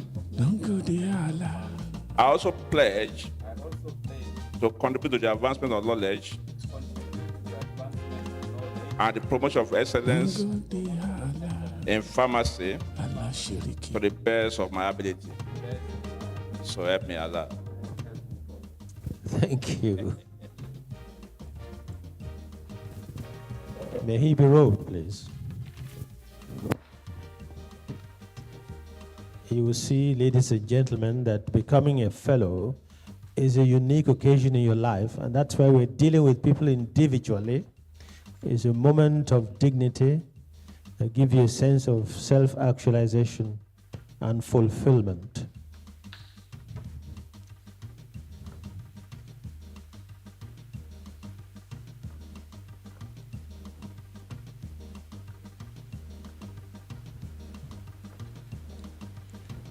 Pharmacist Ibrahim, by the power conferred on me as president, I formally admit you as a fellow of the Nigerian Academy of Pharmacy.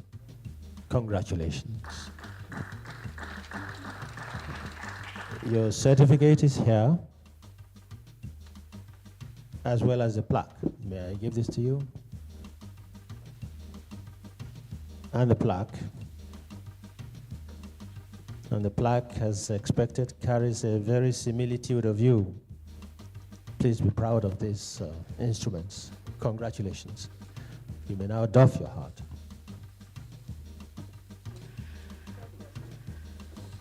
Okay, he wants to bribe the president by sign and then.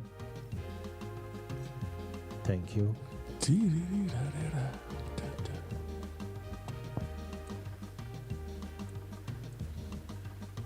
Right. Thank you. Fellows, and then the public. Thank you. Orator to proceed. Pharmacist Aisha Tukur Isiaka.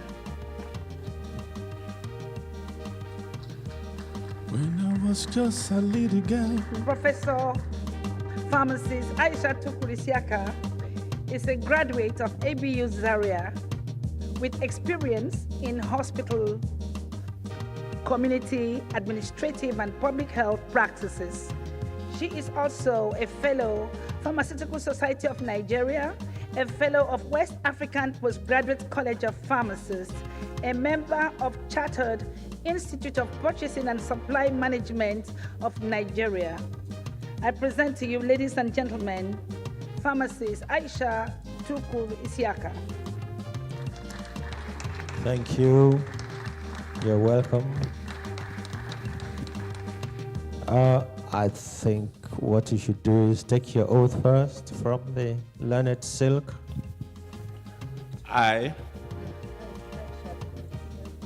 hereby pledge to uphold the old code of conduct, statutes and bylaws of the Nigerian Academy of Pharmacy. I also pledge to contribute to the advancement of knowledge and the promotion of excellence in pharmacy to the best of my ability. So help me God. Thank you. The inductee may now be robed.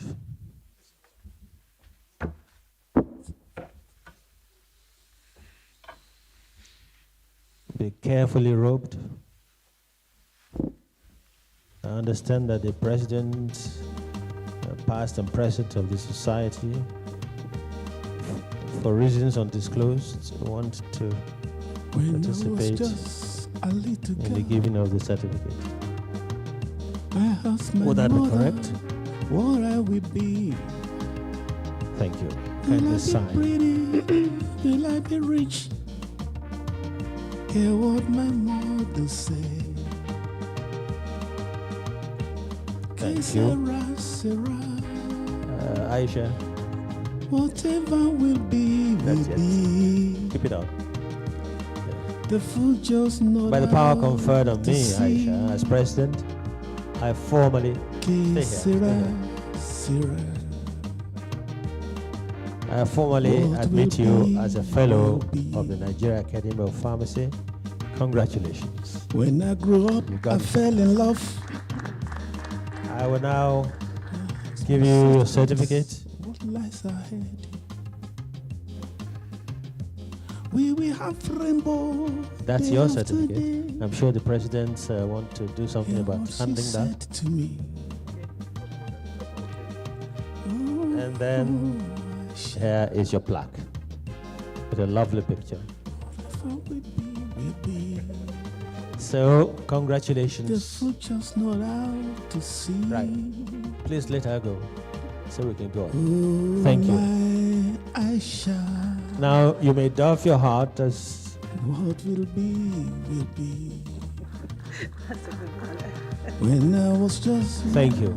a little Very girl, good. Next one, please. I asked my mother what I Pharmacist Bolade Michael Iyola. Rainbow, day after day. Oh, my Pharmacist Bolade Michael Iyola is a resourceful and result-driven pharmacist with a proven track record of services at different strata of the pharmacy profession.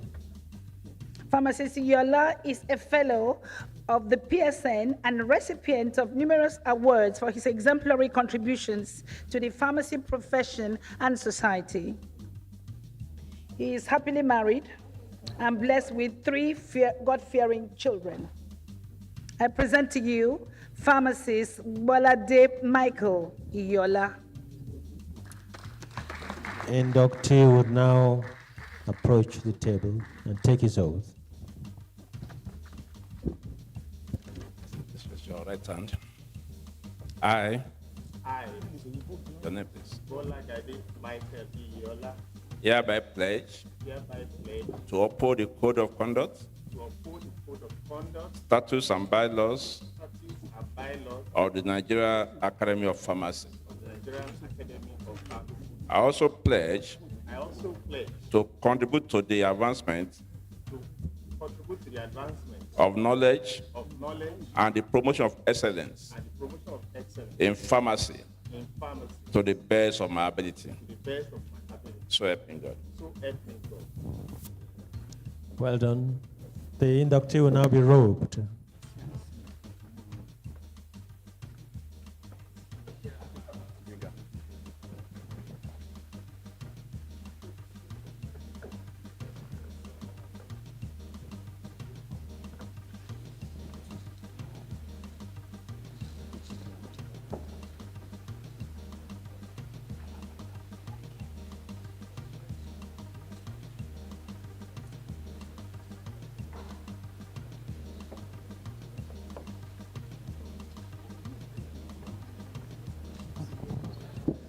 Please sign the register.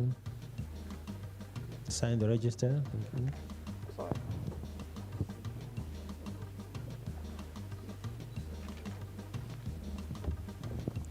Thank you, pharmacist Iyola. By the power conferred on me as president of the Nigerian Academy of Pharmacy, I now formally admit you as a fellow. Congratulations. And we'll now give you the certificate. Thank you. Here is your certificate. I see that the presidents are here again. Those of you who didn't have their presence, don't mind. They just made up their minds so to do. And here is your plaque, which you must place in a place of dignity in your office with pride. Thank you very much, and congratulations. Thank you.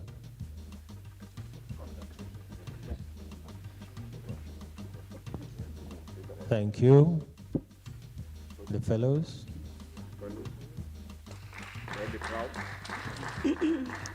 Thank you.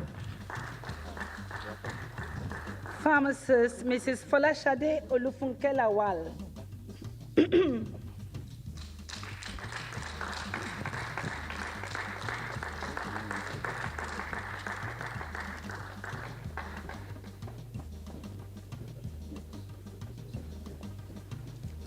Pharmacist Olufunke Lawal is the founder of Victory Drugs, a community pharmacy of international standard. She's highly reputable for collaborative clinical practice and has contributed to the training of over 100 healthcare professionals, mostly pharmacists, including an international pharmacy student on rotation from South Carolina University, USA. She has published some papers and attended many conferences, workshops, and seminars. She is a committed member of the Scripture Union Nigeria and patron of the Yowikan. Folashade is happily married and is blessed with children.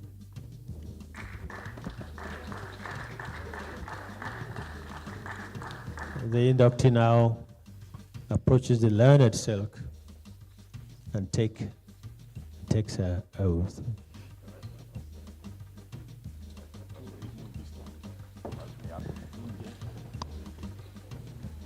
I, your name please, hereby pledge to uphold the code of conduct, statutes, and bylaws of the Nigerian Academy of Pharmacy. I also pledge to contribute to the advancement of knowledge and the promotion of excellence in pharmacy to the best of my ability. So helping God. Thank you, learned silk. May the inductee be now robed.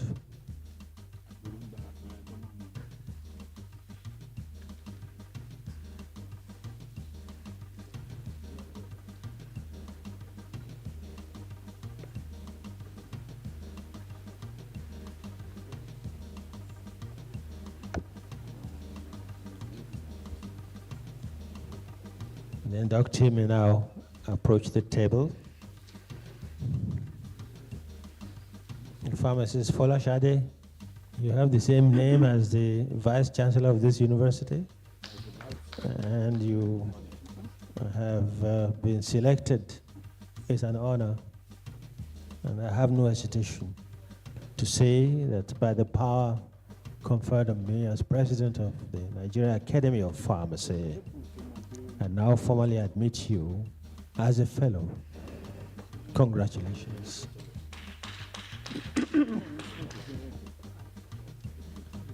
No presidents?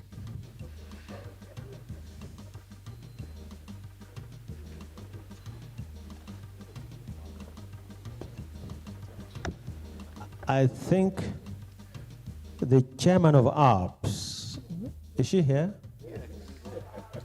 Where are you? Please come up quick, because I know that you have a reason to be here. Now that the chairman of ALPS is here, I'll make the presentation.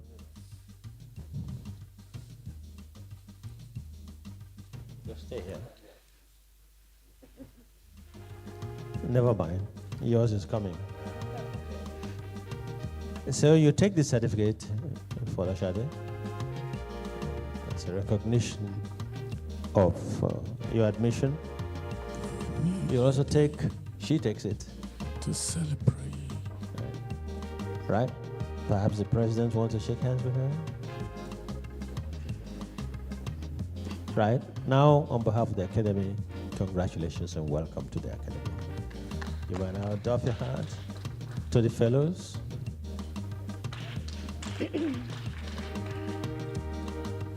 Thank you. Next person, please. We're making progress. I asked my sweetheart what I Pharmacist Dr. Emmanuel Omehe. Pharmacist Dr. Emmanuel Omehe. Emmanuel, you don't win, no. Winner. Pata pata, you go win again, no.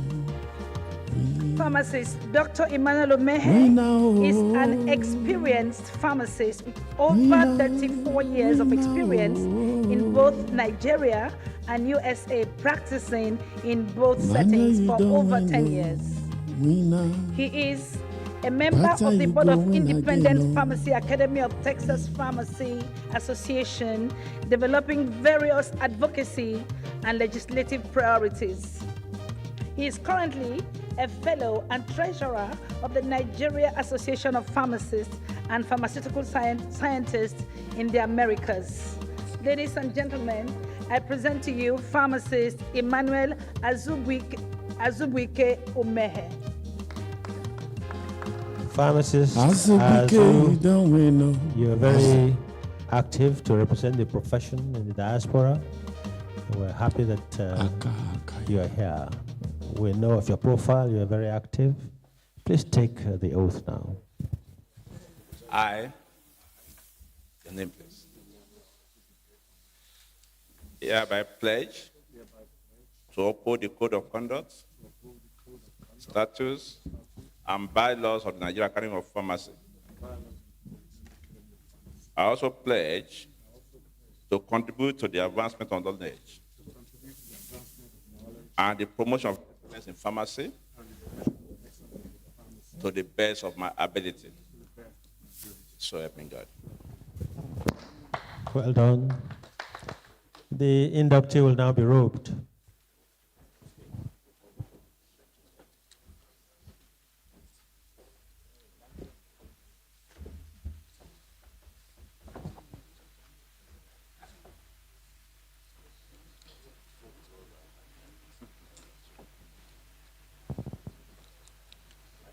Thank you. And may the inductee now approach the table. Pharmacist Azu, by the power conferred on me as president, I formally admit you now as a fellow of the Nigerian Academy of Pharmacy. Congratulations. We'll now give you your certificates. Thank you, President, for... No, here, stay here. Have you signed? A, B, C, D, E, F, G, H, I, J, K. Now I'll give you this. This certificate is for you. President, please support. And the plaque is also for you. This photograph looks different, but you're still very welcome. Right. Thank you very much. Is that madam? Oh, congratulations for bringing it. Congratulations. Thank you for coming up to support her. Okay. Now you can do your doffing of hats. R-S-T, U, V, W, X, Y, Z, A, B, C, D, E, F, G. Professor Patience Ogwamaka Osadebe. Ogwamaka, you don't win, no. Winner. Pata, you go win again, no.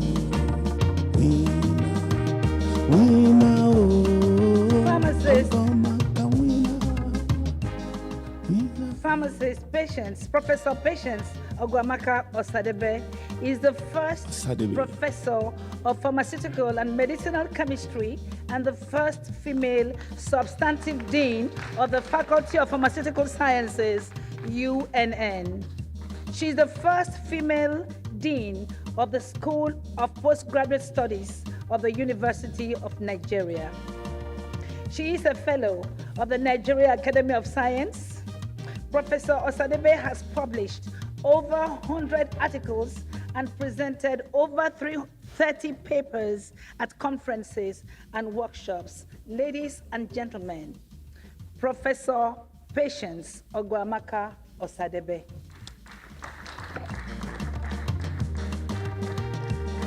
Please approach the table and take the oath, Prof.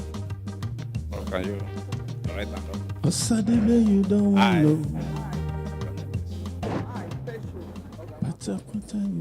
Hereby pledge to uphold the code of conduct, statutes and bylaws of the Nigerian Academy of Pharmacy. I also pledge to contribute to the advancement of knowledge and the promotion of excellence in pharmacy to the best of my ability. You don't know. So help me God. Thank you. The inductee will now be robed. You'll be surprised. I'm also inviting the president of the Pharmaceutical Society of Nigeria, the current one, who was her classmate, to participate in the robing.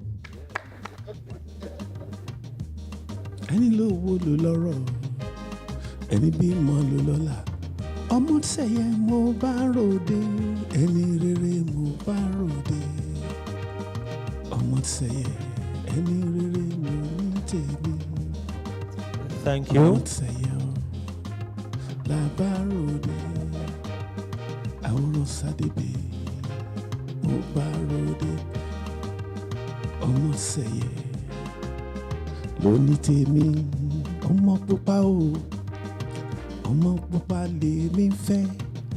Right. The inductee will now approach the table and sign.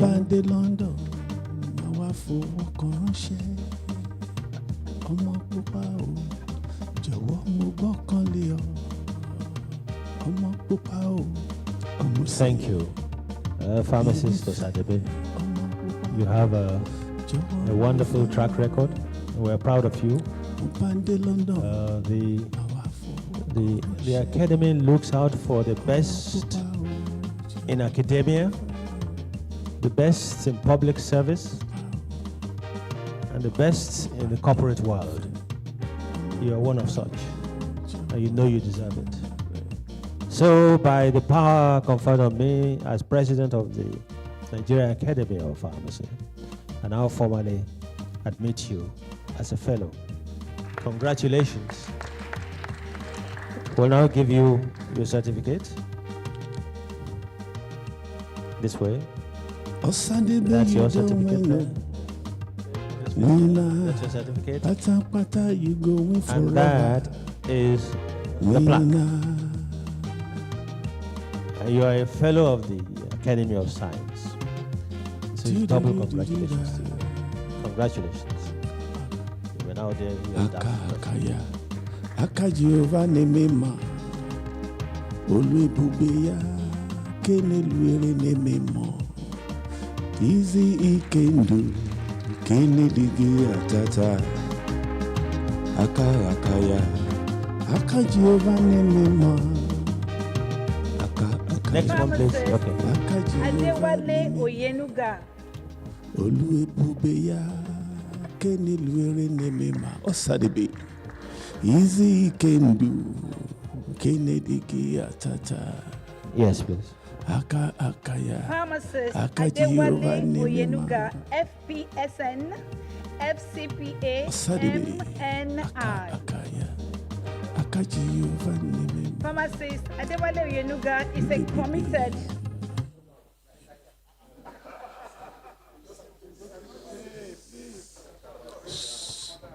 Quiet, please.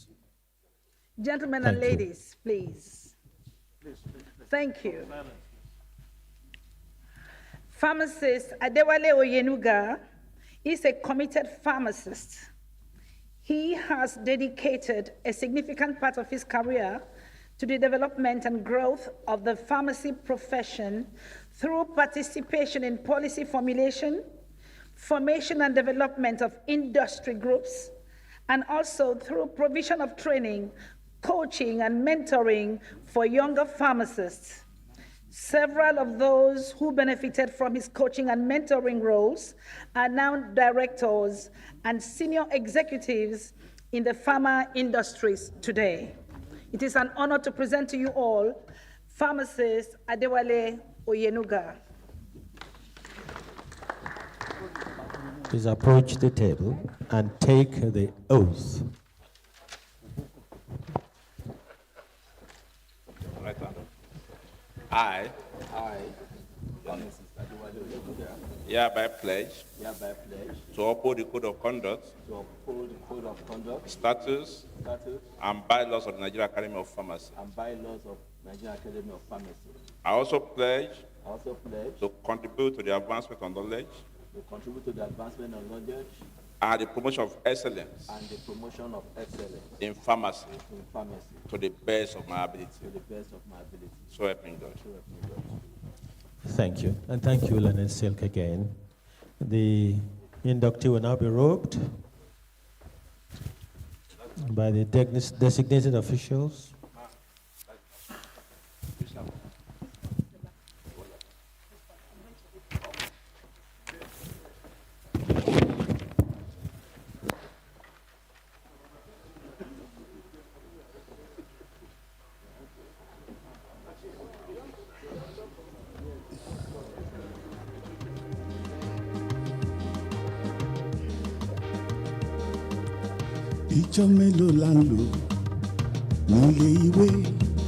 Inductee now approach the table.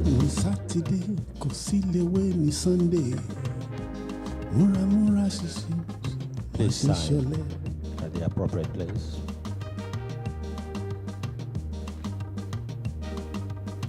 Thank you. Pharmacist Wale Oyenuga Emina. We are happy to welcome you into our fold, and by the power conferred on me as president, I now formally admit you as a fellow of the Nigerian Academy of Pharmacy. Congratulations. You will now take your certificate. It's right here. Thank you. And your plaque. And a handshake from the past presidents. Congratulations. Right.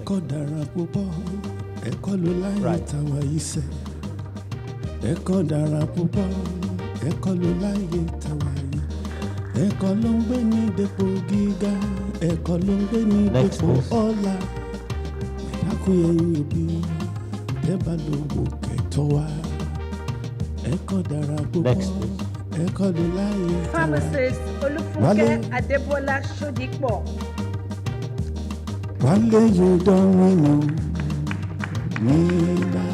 The last but not the least, she was the first to arrive.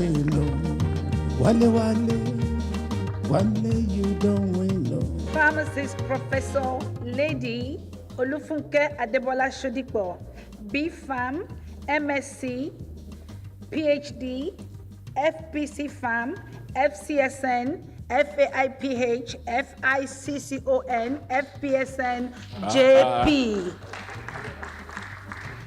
Professor Olufunke Adebola Sodipo is an academic pharmacist and a professor of pharmacology and toxicology with 27 years of university teaching and research experience.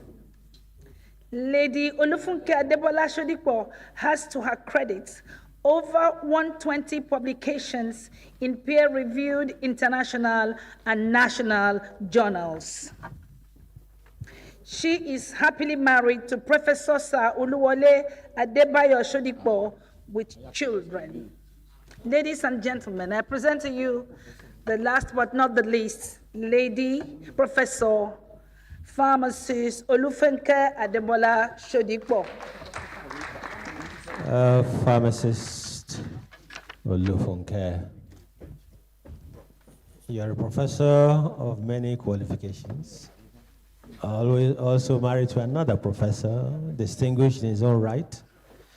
We welcome you, and we now invite you to take your oath with the learned silk.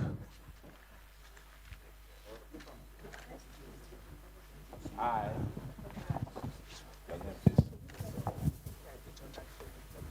hereby pledge to uphold the code of conduct, statutes, and bylaws of the Nigerian Academy of Pharmacy. I also pledge to contribute to the advancement of knowledge and the promotion of excellence in pharmacy to the best of my ability. So help me God. Thank you. The inductee will now be robed.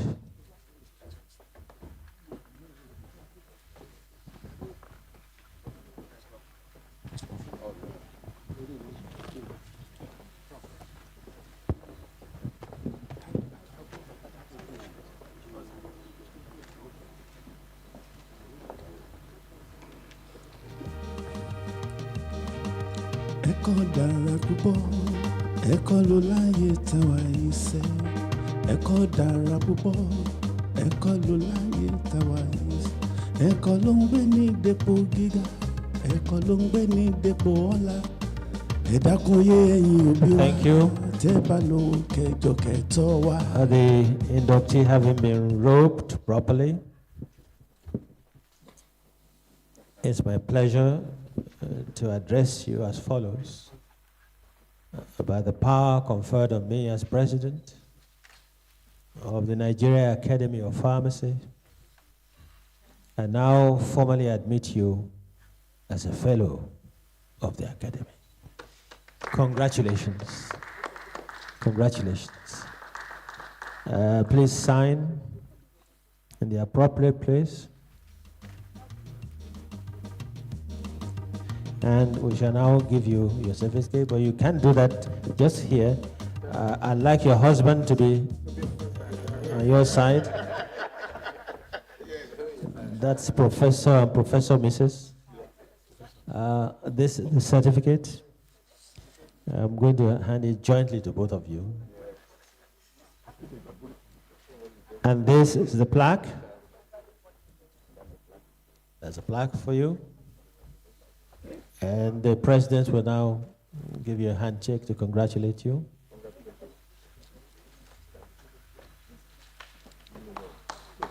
Congratulations. Can I doff your hat?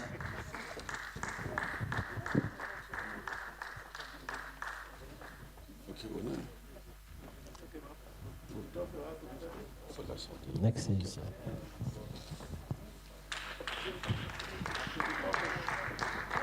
My professor,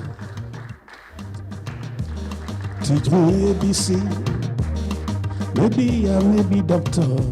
Teach me now ABC. The new fellows should now come up for a photograph. Teach me ABC. All new fellows, please come up. Please, you can stay, man. Teach me ABC. You can give your. Maybe I may be doctor. Teach me ABC. My professor. Maybe I may be lawyer. Teach me ABC. A, B, C, D, E, F, G. All new fellows, please come up. H, I, J, K, L, M, N, O, P, Q.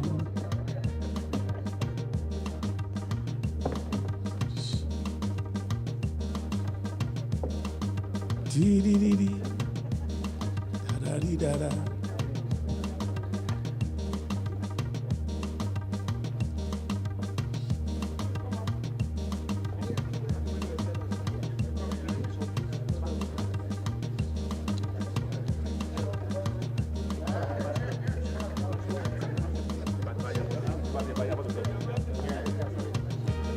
Ẹni lọ́wọ́ ló lọ́rọ̀,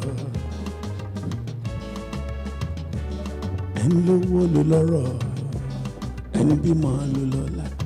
Ọmọ ṣẹ̀yẹ mo bá ròde, ẹni rere mo bá ròde. Ẹni rere mo bá ròde, ọmọ ṣẹ̀yẹ mo bá ròde, ẹni rere mo bá ròde.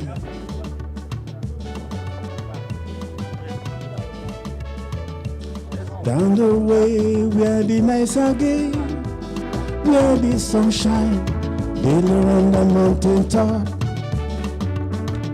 Down the way where the nights are gay, where the sunshine daily on the mountain top. I took a trip on a sailing ship. When I reach Jamaica, I made a stop, brother. I'm sad to say, I'm on my way. I won't be back for many a day. My heart is down, my head is spinning around. I gotta live a little girl in the Kingston town.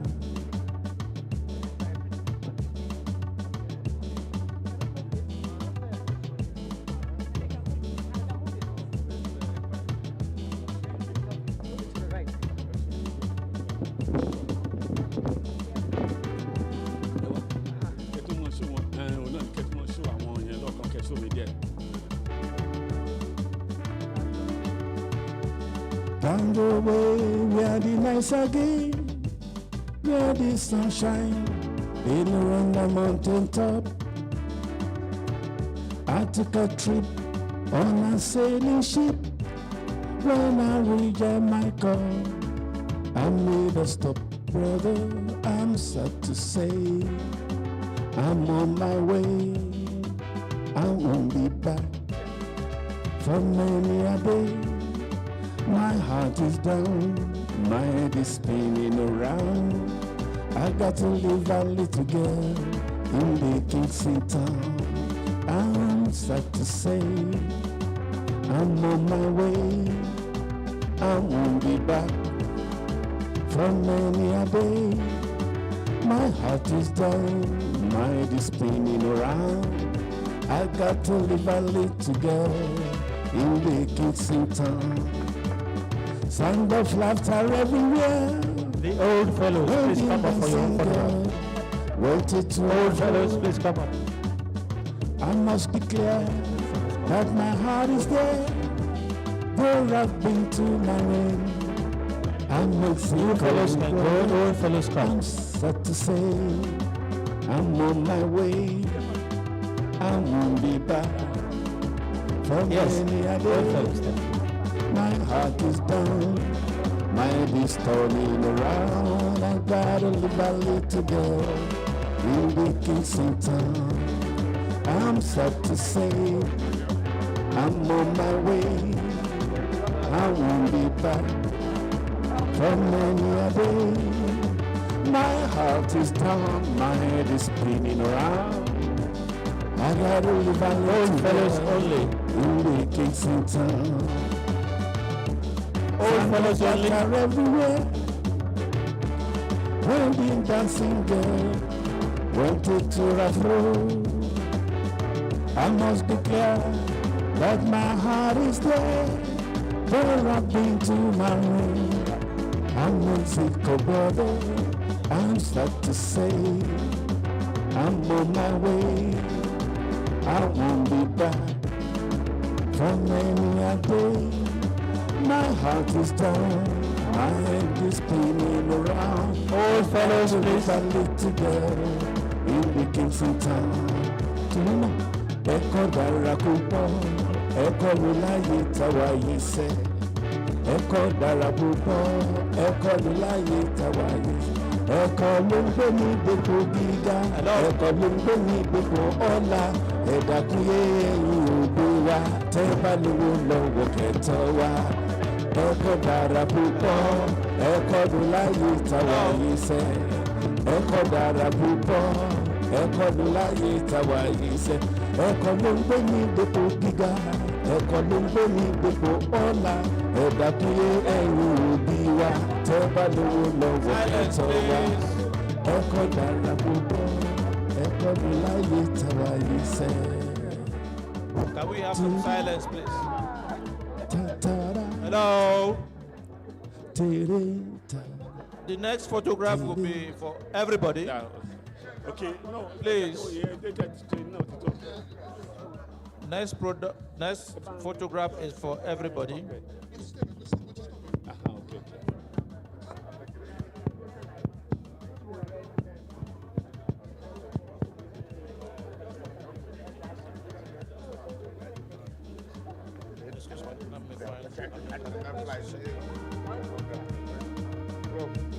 Yemi Shere, ìyá mi máa ṣe rere, ìyá mi ò ṣe rere tí ìyá dára o. Ìyá mi ò ṣe rere, bàbá mi máa ṣe rere, ìyá mi ò ṣe rere tí ìyá dára o. Ṣe rere, bàbá mi máa ṣe rere, ìyá mi ò ṣe rere tí ìyá dára o. Tọ́mọdé bá hùwà burúkú wá ní bàbá rẹ̀ ló kọ́. Tọ́mọdé bá hùwà burúkú wá ní màmá rẹ̀ ló kọ́. Bàbá mi hùwà tó dá hàn mí láyé. Ìyá mi fọ̀nà tó dá hàn mí láyé. Ayé tí mo wà yìí o kò mọ̀ èmi o. Ẹ̀yin mi Ọlọ́run kejì mi láyé. Ìyá mi ò ṣe rere, bàbá mi ẹ ṣe rere, ìyá mi ẹ ṣe rere tí ìyá dára o. Ìyá mi ẹ ṣe rere, bàbá mi ẹ ṣe rere, ìyá mi ẹ ṣe rere tí ìyá dára o. Bàbá mi ẹ ṣe rere, ìyá mi ẹ ṣe rere, bàbá mi ẹ ṣe rere tí ìyá dára o. Tọ́mọdé bá hùwà burúkú wá ní bàbá rẹ̀ ló kọ́. Tọ́mọdé bá hùwà burúkú wá ní màmá rẹ̀ ló kọ́. Bàbá mi fi wà tó dá hàn mí láyé. Ìyá mi fọ̀nà tó dá hàn mí láyé. Ayé tí mo wà yìí ò kò màmá yé mi o. Ẹ̀yin mi Ọlọ́run kejì mi láyé.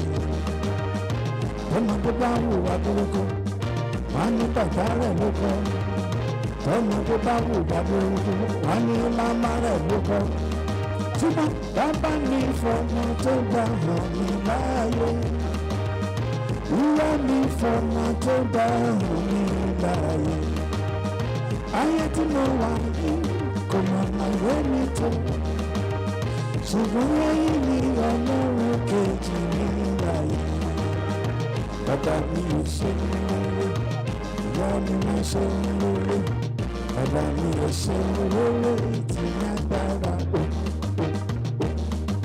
Parapapa, pérépéré parapapa, paraparapapa, péré tàntàrà. Paraparapapa, pérépéré parapapa, pérépéré parapapa. Bàbá mi ẹ ṣe rere tí wọ́n dára o. Ìyá mi ẹ ṣe rere tí wọ́n dára o. Bàbá mi ẹ ṣe rere tí wọ́n dára o. Bàbá mi ẹ ṣe rere tí wọ́n dára o. Ọmọdé bá hùwà burúkú wá ní bàbá rẹ̀ ló kọ́. Ọmọdé bá hùwà burúkú wá ní eyé rẹ̀ ló kọ́. Bàbá mi fọ̀nà tó dá hàn mí láyé. Ìyá mi fọ̀nà tó dá hàn mí láyé. Ayé tí mo wà yìí ògo màmá lómi tó. Ẹ̀yin ni Ọlọ́run kejì mi láyé. Bàbá mi ò ṣe rere, ìyá mi ò ṣe rere. Ṣe rere tí á dára o.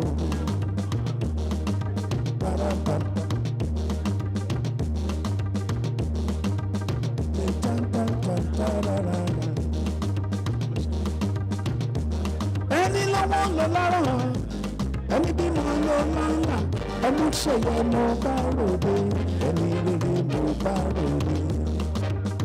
Ọmọ ṣèyẹ, ẹni rere mo rí tèmi. Ọmọ ṣèyẹ, ẹni rere mo bá ròde. Hello Julius, mo bá ròde, ẹni rere mo bá ròde. Ẹni rere mo bá ròde.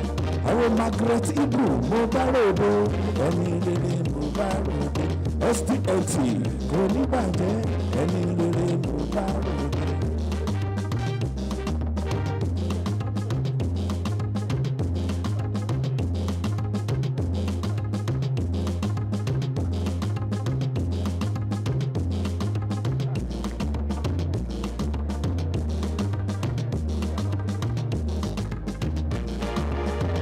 ọmọ ṣẹlẹ̀ mo bá ròde ẹni rere mo bá ròde. ìlú òyìnbó dára ọ̀rẹ́ mi ó dùn púpọ̀ àti pé ọmọ lọ́wọ́ ìpínlẹ̀ kì í máa sojú pọ̀ rọ̀. ọ̀rẹ́ mi wá kàwé yẹn orí rẹ̀ á fẹ́ dánú òtútù á mú ẹ ṣùgbọ́n gbọ́dọ̀ kàwé ẹ̀mẹ́ wàá ra hítà sílé o pẹ̀lú blanket tó nípọn kó tó bá lòun ìlú yẹn ṣùgbọ́n gbọ́dọ̀ kàwé ẹ. When I was just a little girl, I asked my mother what I would be. Will I be pretty? Will I be rich? Or what my mother said? Yes, said I. Whatever will be pharmacy. The future's not out to see. Oh, I'm not saying.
Of new fellows. Theme: the Nigerian economy and the future of the pharmaceutical ecosystem, under the distinguished chairmanship of Prince Julius Adewale Adelusi Adeluyi, OFR MNI, former Minister of Health, President, Nigerian Academy of Pharmacy. Keynote speaker: Pharmacist Mrs. Clare Omatseye, Managing Director and CEO of JNC International. Date Thursday, 7 September 2023. Time 11 a.m. prompt. Please, we need to take your seat. We need to quickly round up.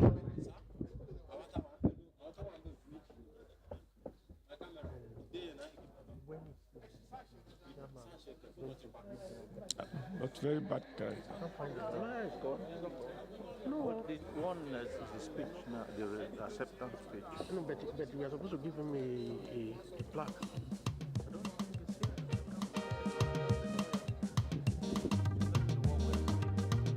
Mr. Agbola.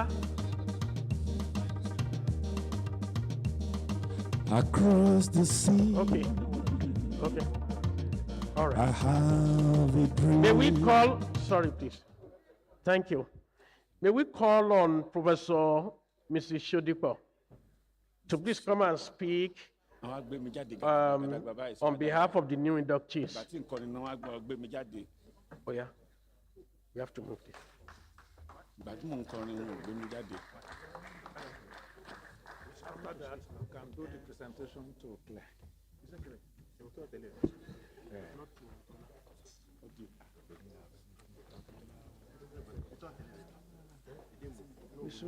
We moved it now. We should have something. No, you need strength. You need strength to do this. All right. Yeah.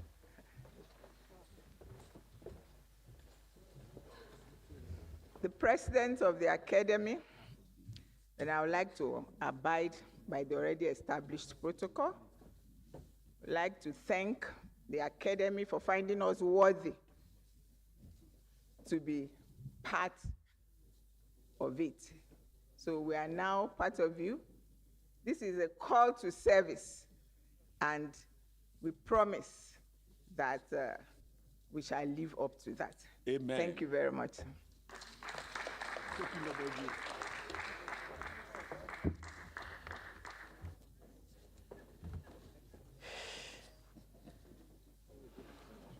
Okay, before we close, may I humbly invite the President, Pharm Prince Julius Adelusi Adeluyi, Pharm NAPharm, to present an award to our keynote speaker, our own Clare Omatseye, NAPharm. Thank you. Photographers?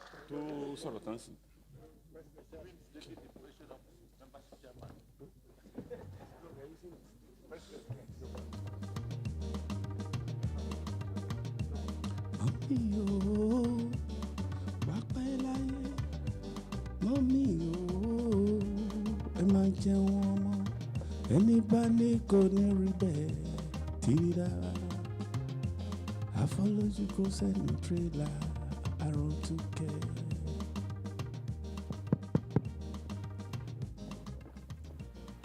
Distinguished ladies and gentlemen, let me thank you for your patience.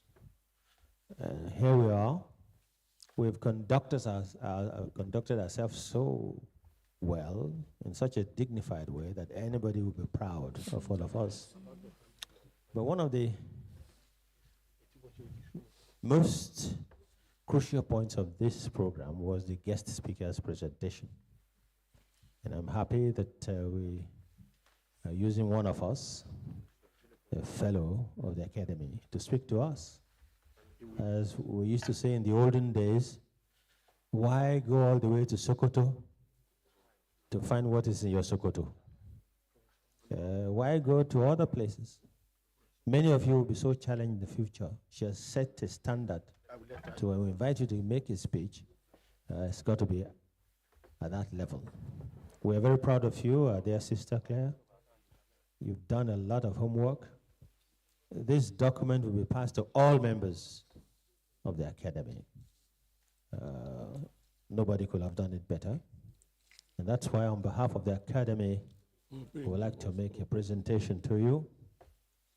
May I have the plaque, please?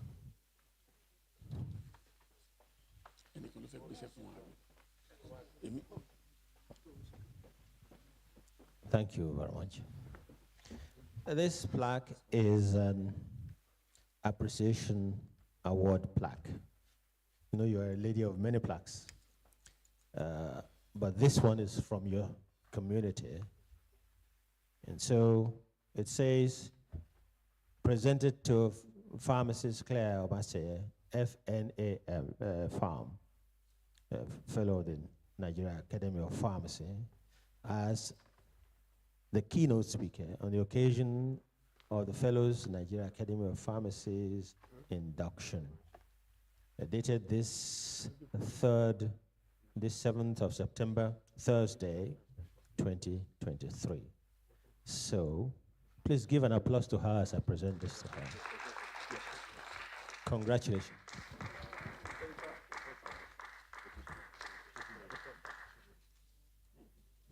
Thank you. All right. Thank you so much, sir.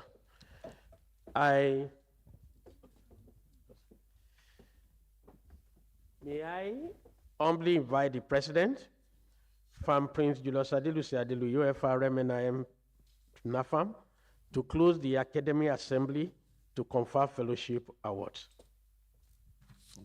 Thank you.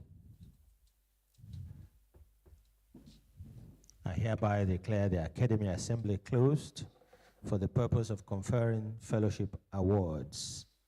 And I thank you for coming. But that's only part A. We're going back to the main agenda now to do the roundup activities. We are separating the investiture, core investiture, from the general flow. And we thank you for coping with the new changes. Dignity is the word. Thank you very much. Back to the MC.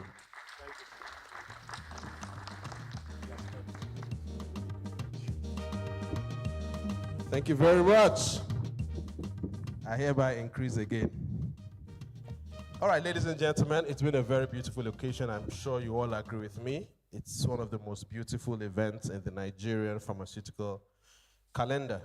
At this point, I would like to invite, most humbly, the Director of Administration of the Nigerian Academy of Pharmacy, Professor Olukemi Odukoya, to give the vote of thanks for this very beautiful occasion. Let's appreciate Professor Odukoya as she comes. You're welcome. Thank you very much. Dambito Fellows, thank you very much. And the protocol already established.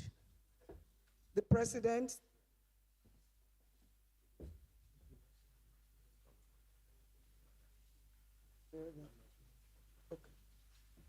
and an announcement just before the vote of thanks. As you get out of the hall, there are 2 staircases, either to the right or to the left. You take the one to your left to go to the foyer for the reception. Yeah. All fellows, both new and old, together with the invited guests, should please go upstairs for the reception. There's plenty to eat and drink. All that said, to the President, Nigerian Academy of Pharmacy, it's been a good day for us all. September 7 is the completion of a cycle for the Nigerian Academy of Pharmacy. By next year, we are going to another cycle completely.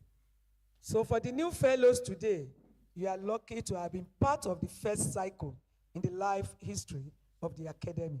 Give yourself a round of applause.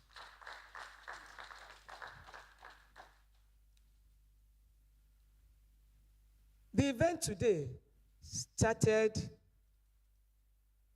with the committee on criteria as well as the selection process.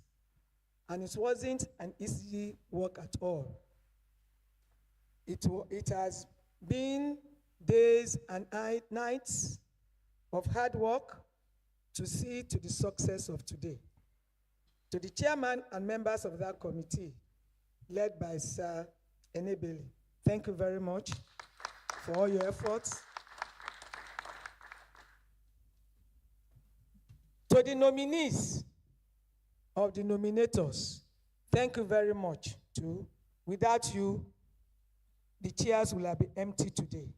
Yes. Thank you for having nominated these new fellows to be members of the Academy, because they are not just ordinary people, they are distinguished in the various areas of pharmacy.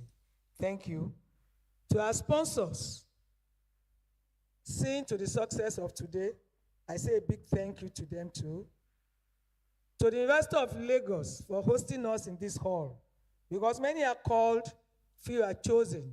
Yeah. The Nigerian Academy of Pharmacy is part of the few that was chosen to be privileged to use the JF Ajayi Hall for this occasion. Thank you very much. To all members of the Academy, online, and also in this hall, I say a big thank you and see you next year. God bless.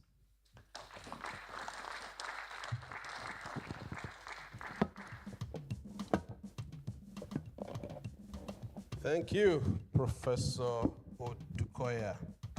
Now, the program is winding finally to a close. We will end the way we started, with a closing prayer, which will still remain the second stanza of our national anthem, after which we will then have our procession out of the hall in reverse order. The order of recession is on page 15. You may want to look at that. Shall we then rise as we officially and formally bring this beautiful event to a close?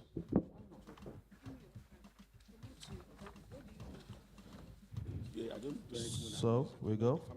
O God of creation, direct our noble cause, guide our leaders right, help our youth the truth to know, in love and honesty to grow, and living just and true. Great lofty height attain, to build a nation where peace and justice shall reign. We shall, amen, we shall now take the recession from this hall. Let's have some lights. With the president leading, followed by the keynote speaker, followed by other academies if present, then the executive members of NAPharm, the chairman of standing committees, fellows of the academy, and director of administration providing the rear guard.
Nigerian Economy of Pharmacy, NAPharm, presents 2023 Annual General Meeting AGM, an investiture of 3 fellows. Theme: the Nigerian economy and the future of the pharmaceutical ecosystem, under the distinguished chairmanship of Prince Julius Adewale Adelusi Adeluyi, OFR MNI, former Minister of Health, President, Nigerian Academy of Pharmacy. Keynote speaker, pharmacist Mrs. Clare Omatseye, Managing Director and CEO of JNC International. Date Thursday, 7 September 2023. Time 11 a.m. prompt. Venue JF Ajayi Auditorium, University of Lagos. Annual General Meeting holds on the 6th of September 2023 at the Business School of Netherlands, Lagos by 3